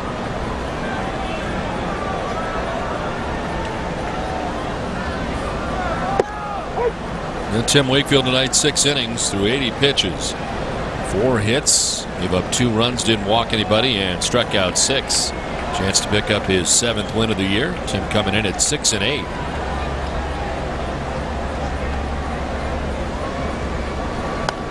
Butler fouls it off and is down 1-2.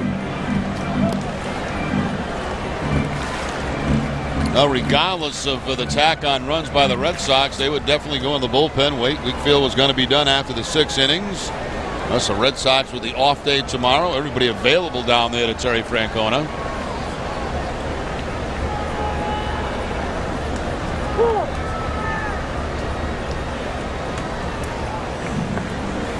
More action in the Red Sox pen as Javier Lopez warms up for Boston.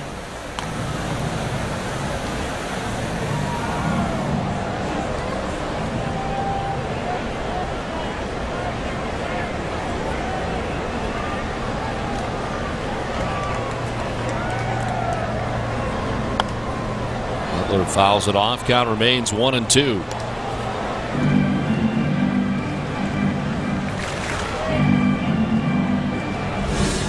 Alex Gordon on deck, and then John Buck to bat here in the bottom of the 7th inning for Kansas City.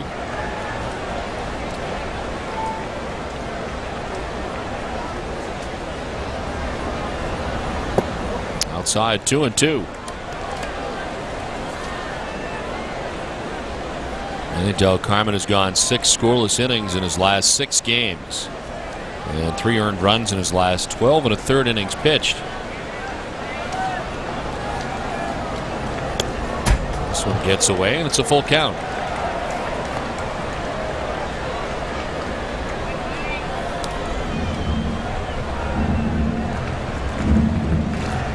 Right-handed batter's hitting at .240 against Manny Del Carmen. 27 Ks in his last 25 2/3 innings. And Butler sends it into center field. Leadoff single to begin things here in the bottom of the 7th inning. Well, Butler 1 for 2 against Wakefield's knuckleball tonight. Gets a Del Carmen fastball and takes it up the middle for the base hit. He's been 0 for 6 coming into the game, but 2 for 3 here tonight.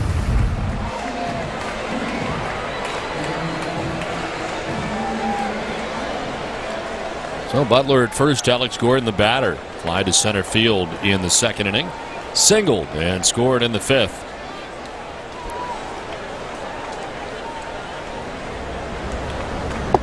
And take strike one from Del Carmen.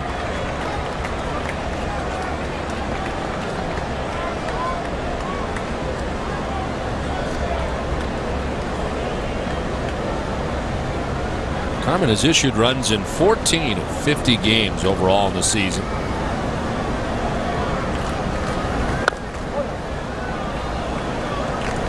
Lopez not alone anymore in the pen. He's joined by Justin Masterson.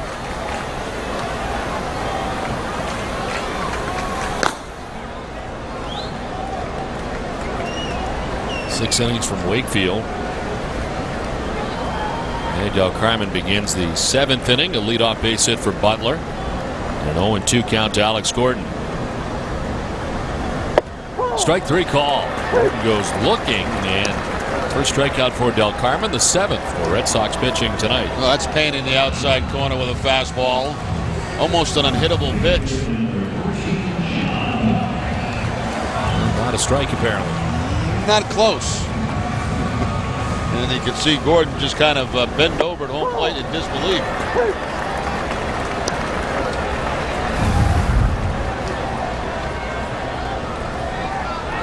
So one down. Billy Butler still at first base. John Buck the batter. Runs it softly but foul down the third base line. Buck's 0 for 2. He's fly to center field and struck out swinging.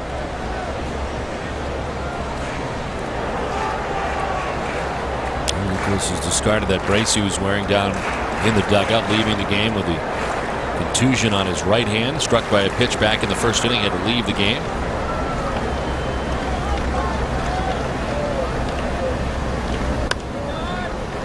Popped up, shallow right. Out goes Cora. Got a good break and has plenty of time to make the catch.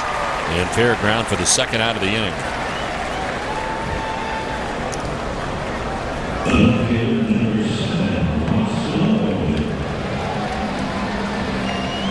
Two down for Ross Glode. He's driven in the 2 runs the Royals have tonight. Game in the fifth inning. Wakefield had given up singles to Butler and to Gordon. Pass balls got him to second and third. And Glode was able to single to left field to score the 2 runs the Royals have. And the strike. 24,294 on hand tonight. 24,294.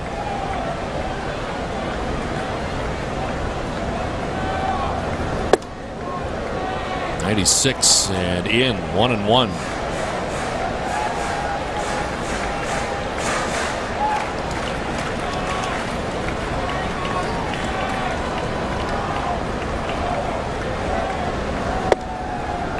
Swing and a miss, 1-2.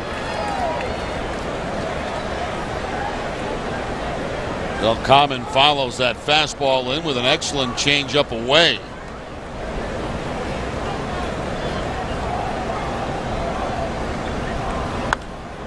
Hook to right, and that's going to get in for a base hit. Drew plays the hop as on to third base goes Billy Butler.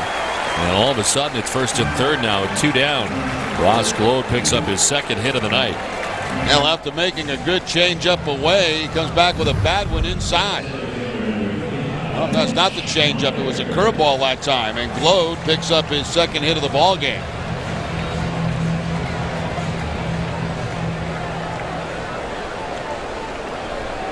Six hits total on the night now for Kansas City, 11 for the Red Sox. First and third, 2 down. Mitch Meyer, the batter. He takes ball 1. Meyer is bounced out to second base and flying out to center field, 0 for 2.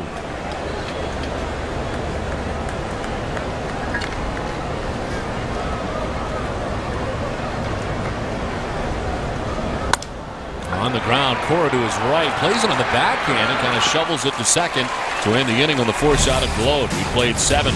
Sox on top, 8-2.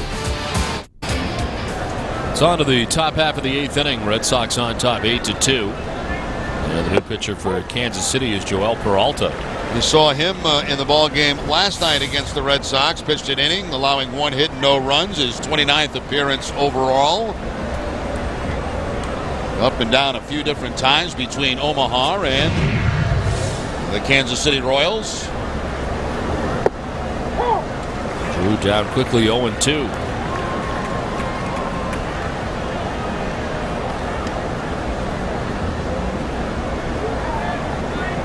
Scoreless inning last night for Peralta. Pitched the 9th inning. Drew takes ball 1, 1-2. Good night for Drew as the leadoff hitter, on base 3 times. 2 hits, 2 RBIs, and a walk.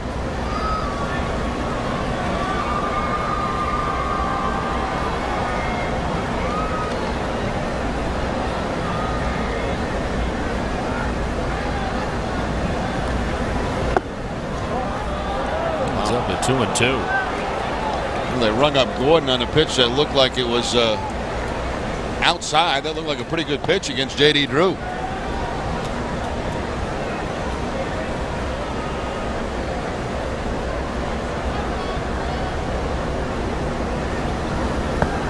Drew strikes out to begin things here in the 8th.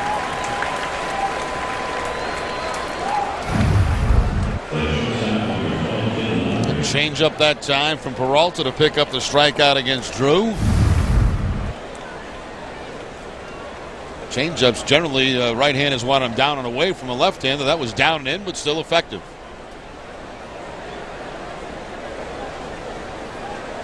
Now 1 down, Jed Lowry coming up. He has walked, grounded out, doubled, and fly to right.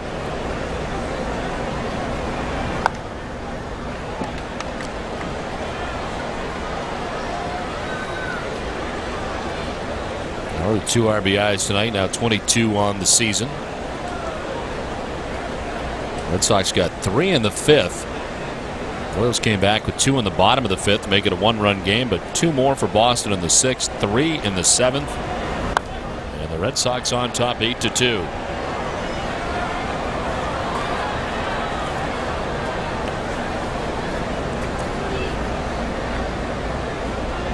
Boston dropping the first game of this 3-game series. Gil Mesh beat Clay Buchholz here in the first game of the series. Josh Beckett a winner last night over Brian Bannister, and tonight Tim Wakefield has a chance to win. There is strike 3 to Lowry. Back-to-back Ks for Peralta. 2 down.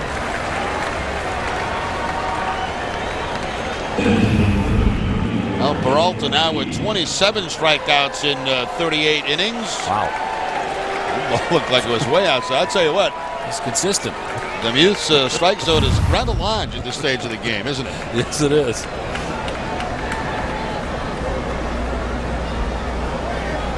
Two down as David Ortiz stands in.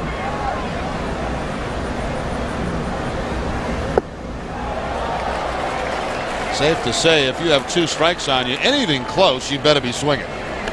Or you're going to be heading back to the dugout.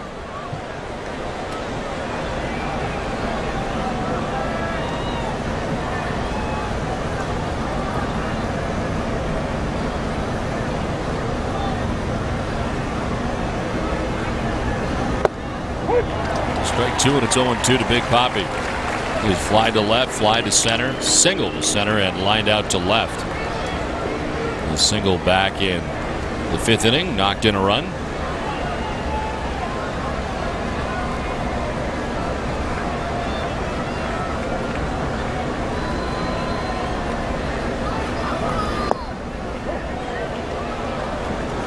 One and two to Ortiz.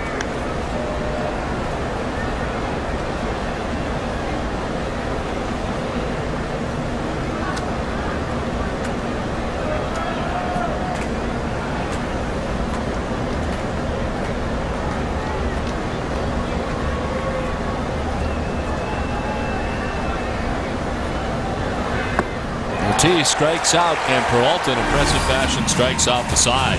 Head for the bottom of the 8th, 8-2 Red Sox. 8-2, the Red Sox on top. We head to the bottom of the 8th inning, and the new pitcher is Justin Masterson. Masterson making his 16th appearance, his last coming right here at Kansas City, game 1 of the series. Pitched an inning, gave up a hit, no runs, had a couple of strikeouts.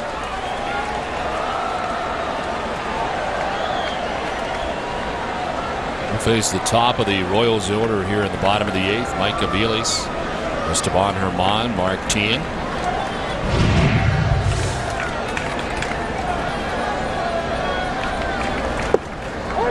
And strike one to Aviles, who is 0 for 3 tonight. He's grounded out twice to third and fly to left.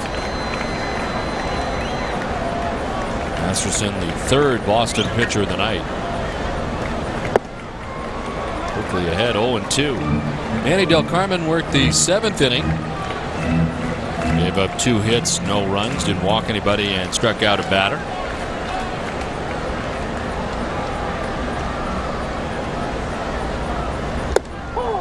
Strike 3 call. A quick at bat for Mike Aviles.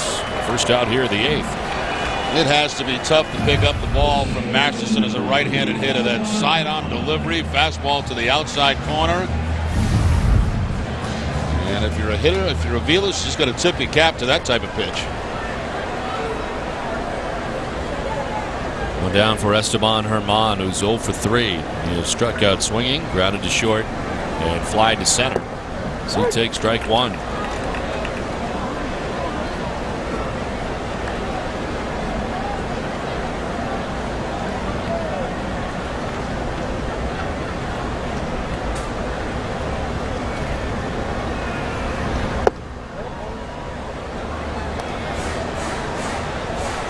Masterson pitching the 8th, or at least starting the 8th.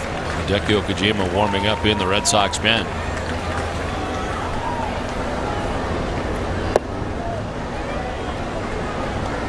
Two and 1 to Herman.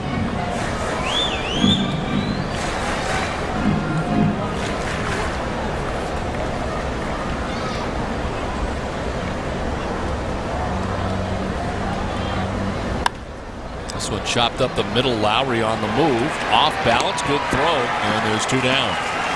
Nice rangy play from Jed Lowry. Now, we mentioned early in this series, this is a very slow infield. You can see that ball kick up dirt in front of home plate, almost mud in front of home plate.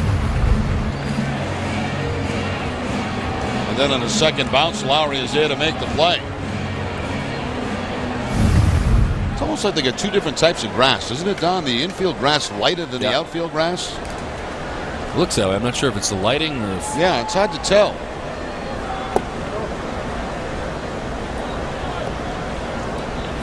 I don't think it's the lighting, though, because even that grass, behind in foul territory looks darker. It's possible they may have resodded this infield, just the infield portion of it, prior to the year starting.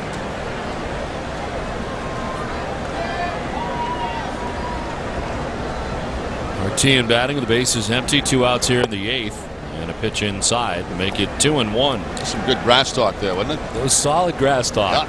Yeah, 8-2 ball game late. Talk about the color of the grass.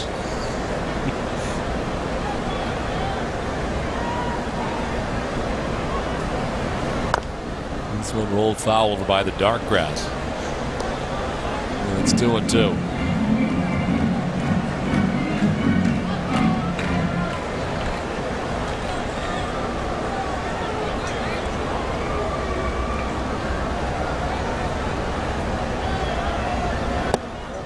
Away, full count. Now Masterson in 8 1/3 innings pitched out of the pen has given up 3 earned runs since his recall from the Paw Sox on July 20th.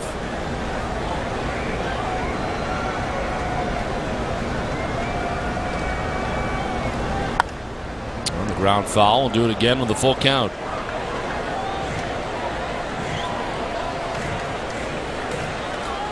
For Masterson, seeing time at 3 levels this year: AA Portland, AAA Pawtucket, and of course in Boston.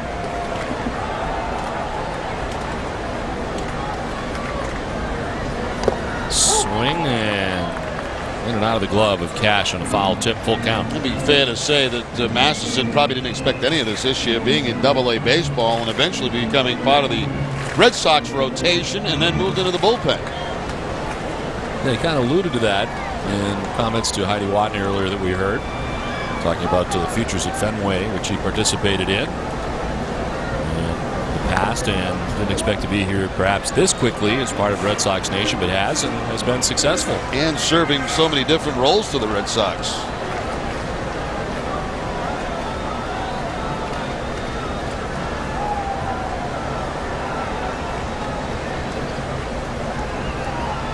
They outpitched to Tien. Swing and a miss. He blew it by him and strikes him out. 1-2-3-8 on to the ninth. 8-2 Boston. Ninth inning back at Kauffman Stadium in Kansas City, 8-2. The Red Sox on top of the Royals. Sean Casey lead it off here against Joel Peralta. And a 1-2-3 8th inning. Struck out all three Red Sox that he faced, Drew, Lowry, and Ortiz. And he's back out there again.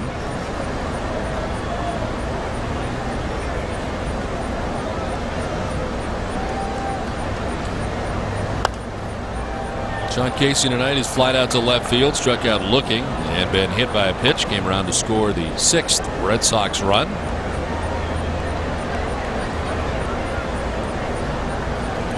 Boston did not score in the first 4 innings tonight, but 3 in the 5th, 2 in the 6th, and 3 in the 7th.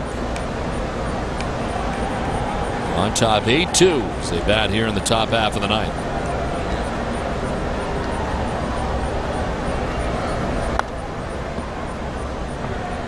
Day off tomorrow. We've seen a lot of guys warming up in the pen, and Jonathan Papelbon the most recent. Okajima had been up moments ago, but Papelbon starting to warm up now.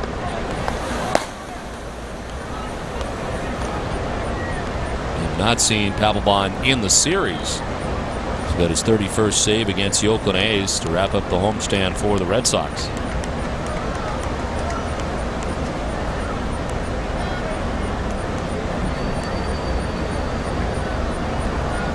Casey lines it into center field, a base hit.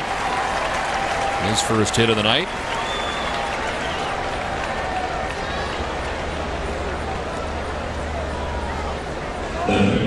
Now Peralta came on and struck out the side in the 8th inning, hangs a changeup to Casey, and Casey picks up his first hit. A 12-hit attack tonight for the Red Sox. There's Mike Lowell, who is 0 for 4.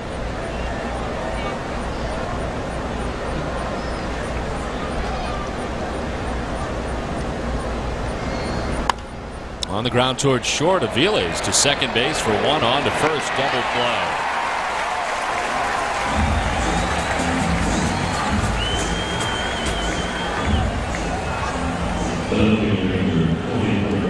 Kind of a tough night for Mike Lowell. It started back in the first inning with that line drive back to the pitcher that turned into a double play. You can see the frustration from Lowell as soon as he left the box.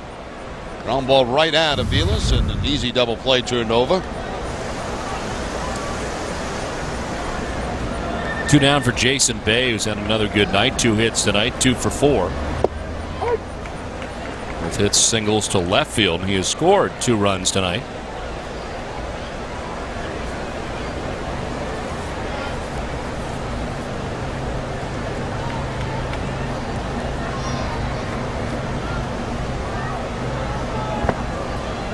Mentioned the 4 hits for Bay last night. It was the 3rd time this season that he's had 4 hits in a game, 8th time in his career. Now hit safely in all 6 games since joining the Red Sox.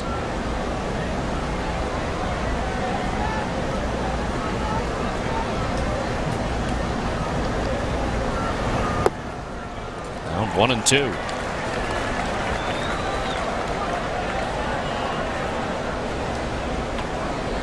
Well, the Red Sox, who are 16-6 against the American League Central, will continue against another American League Central foe, and the first time this year that they will see the Chicago White Sox beginning on Friday night right here on Nesson. 1-2 is strike 3. Another quick inning for Joel Peralta. We head to the bottom of the ninth. 8-2 Red Sox. Ninth inning back in Kansas City, 8-2 Red Sox on top, and Jonathan Papelbon into the game. Now it's been a while. Papelbon picking up his 31st save back on August the 3rd against Oakland, and of course with the off day tomorrow, that'll be a long time for him to sit around with no action. So in for the 48th time this season.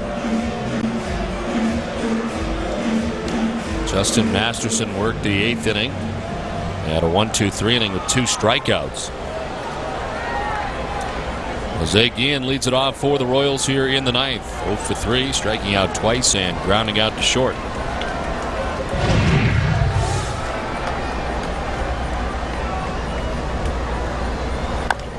Chops one towards third. Lowell. One down in the bottom of the ninth.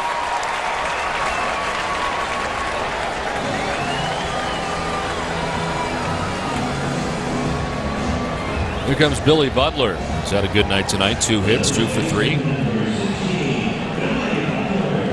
Kansas City held to 6 hits on the night. Butler's got 2 of the 6.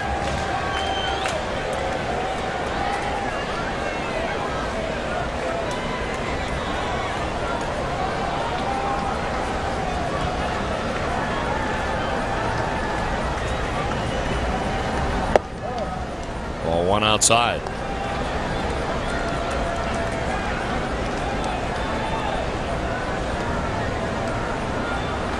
Friday night, it'll be John Lester in Chicago to take on the White Sox. Lester has won his last 7 decisions. Longest winning streak for Red Sox left-hander since Bruce Hurst. Went 7-0 from July 24th through August 28th of 1988. And Lester will be matched up against Mark Burley in the first game of that series. Burley is 8-10 on the year, 4.07 ERA. Lester testing his 10-3 record.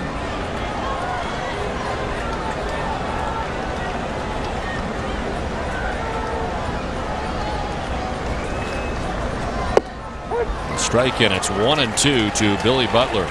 Big series for the Red Sox in Chicago because, Chicago, Minnesota, they're going to be involved in the playoff hunt. Red Sox coming in tonight, the American League Central leader by a game over the Minnesota Twins.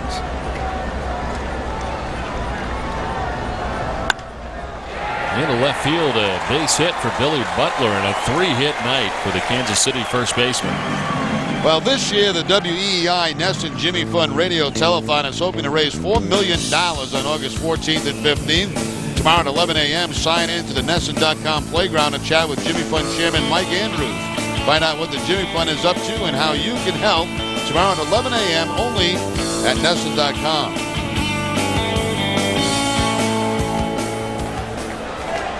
One out, Billy Butler at first base with his 3rd single of the night. And Alex Gordon bats 1 for 3 in the game. There's one down the first baseline foul.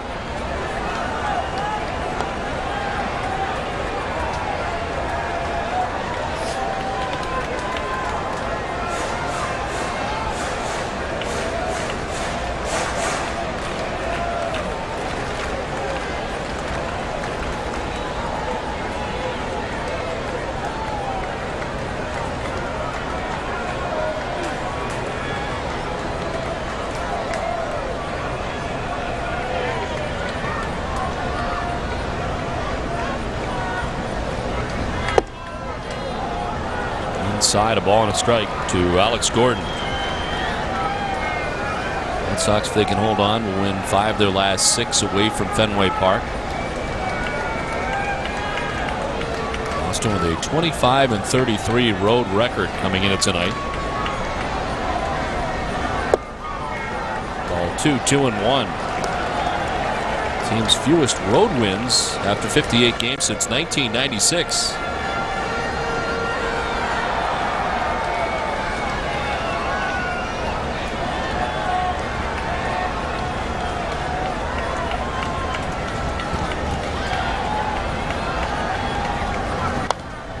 Fouls it off and evens the count at 2-2.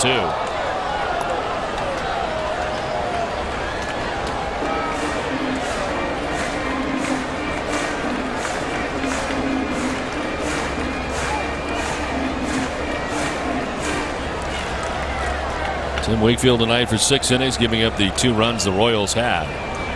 Manny Del Carmen a shutout inning. Justin Masterson a shutout inning. And Papelbon has the first out of the 9th with Billy Butler at first base. 2-2 to Gordon. Fouled off again.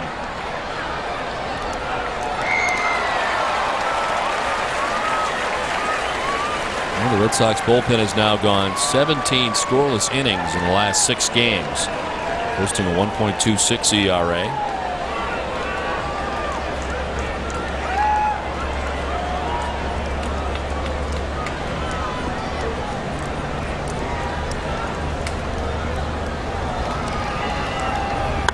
Gordon grounds it into right field. Almost got the runner Butler, but it gets into right for a base hit. And it's back-to-back hits for the Royals here in the ninth. Now Papelbon shaking off a couple of pitches. He chooses the split-fingered fastball, and Gordon picks up the base hit. Split is down, but it gets a lot of home plate. Butler had to wait for the ball to go by him. He'll stop at second base. 2-hit night for Alex Gordon. First and second, one down. And John Buck coming up. Buck 0 for 3. He's fly to center. Struck out swinging and popped out to second base.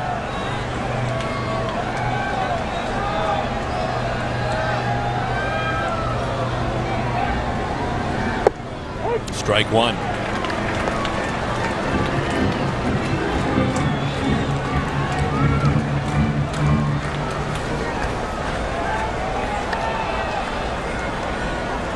Now 6 games for Papelbon, 7 2/3 scoreless innings, with a win and 3 saves. So fouled back, and it's 0-2. There's a 1.79 ERA. The last 40 games, giving up 8 earned runs in 40 1/3 innings pitched.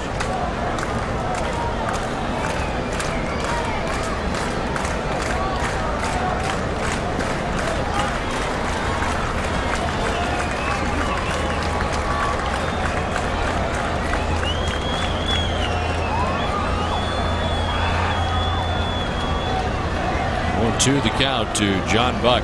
2 on, 1 away. Swing and a miss. Papelbon strikes out Buck. 2 down in the ninth. Well, by design, Papelbon going up in the strike zone with 2 strikes on Buck. And that pitch is about impossible to hit. Papelbon now with 58 strikeouts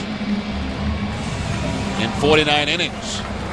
It's 10 strikeouts on the night for Red Sox pitching. 6 for Wakefield, 1 for Del Carmen, 2 for Masterson. And the first strikeout for Papelbon here in the ninth inning. Here's Ross Globe. 2 hits and 2 RBIs. And Red Sox pitchers have struck out more than any other team in the American League.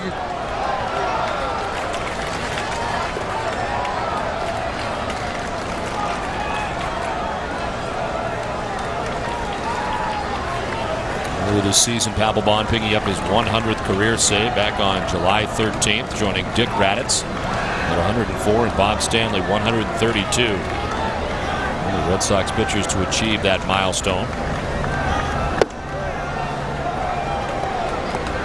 On a strike now to Ross Globe. Been used more than an inning a lot this year too. He's gone more than an inning 8 times this season.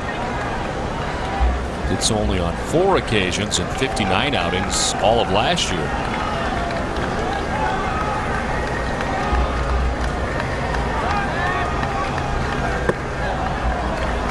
Two and one now to Globe.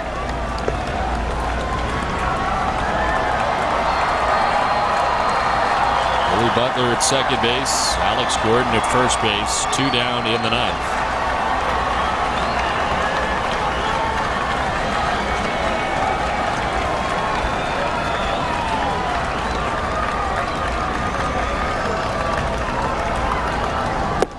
Ball 3, 3-1.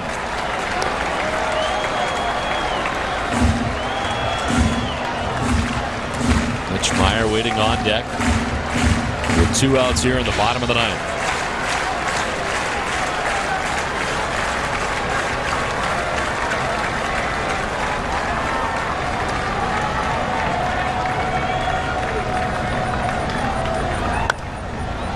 Forward foul down the left field line, back and out of play. Full count.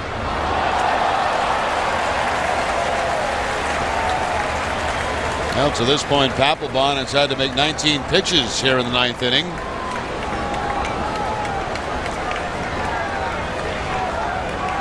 and he hopes 20 will end it.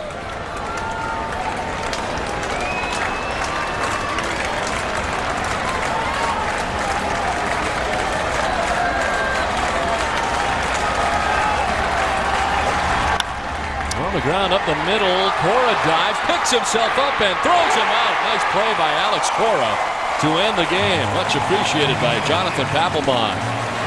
As the Red Sox take 2 out of 3 from the Kansas City Royals and wrap up the first leg of his 2-city tour. As Papelbon ends up giving up 2 hits in the 9th inning, but no runs. And Tim Wakefield comes away with the victory. Another big night tonight for Jacoby Ellsbury. Red Sox win it 8-2. And now for a preview of what's coming up tonight on NESN, let's send it back to the NESN HD Television Center. Here's Catherine Tappan. Don, thank you very much. Coming up on WB Mason Extra Innings, we will have more reaction from the clubhouse. We'll get Heidi Watney and one-on-one with manager Terry Francona. Ken Mock and I will break down another solid outing for Tim Wakefield, and we'll get you an amazing finish in Tampa. Also, another programming note for you. Jamie Parker is coming up at 11:45 with Sports Desk. Stick around. We've got plenty on deck.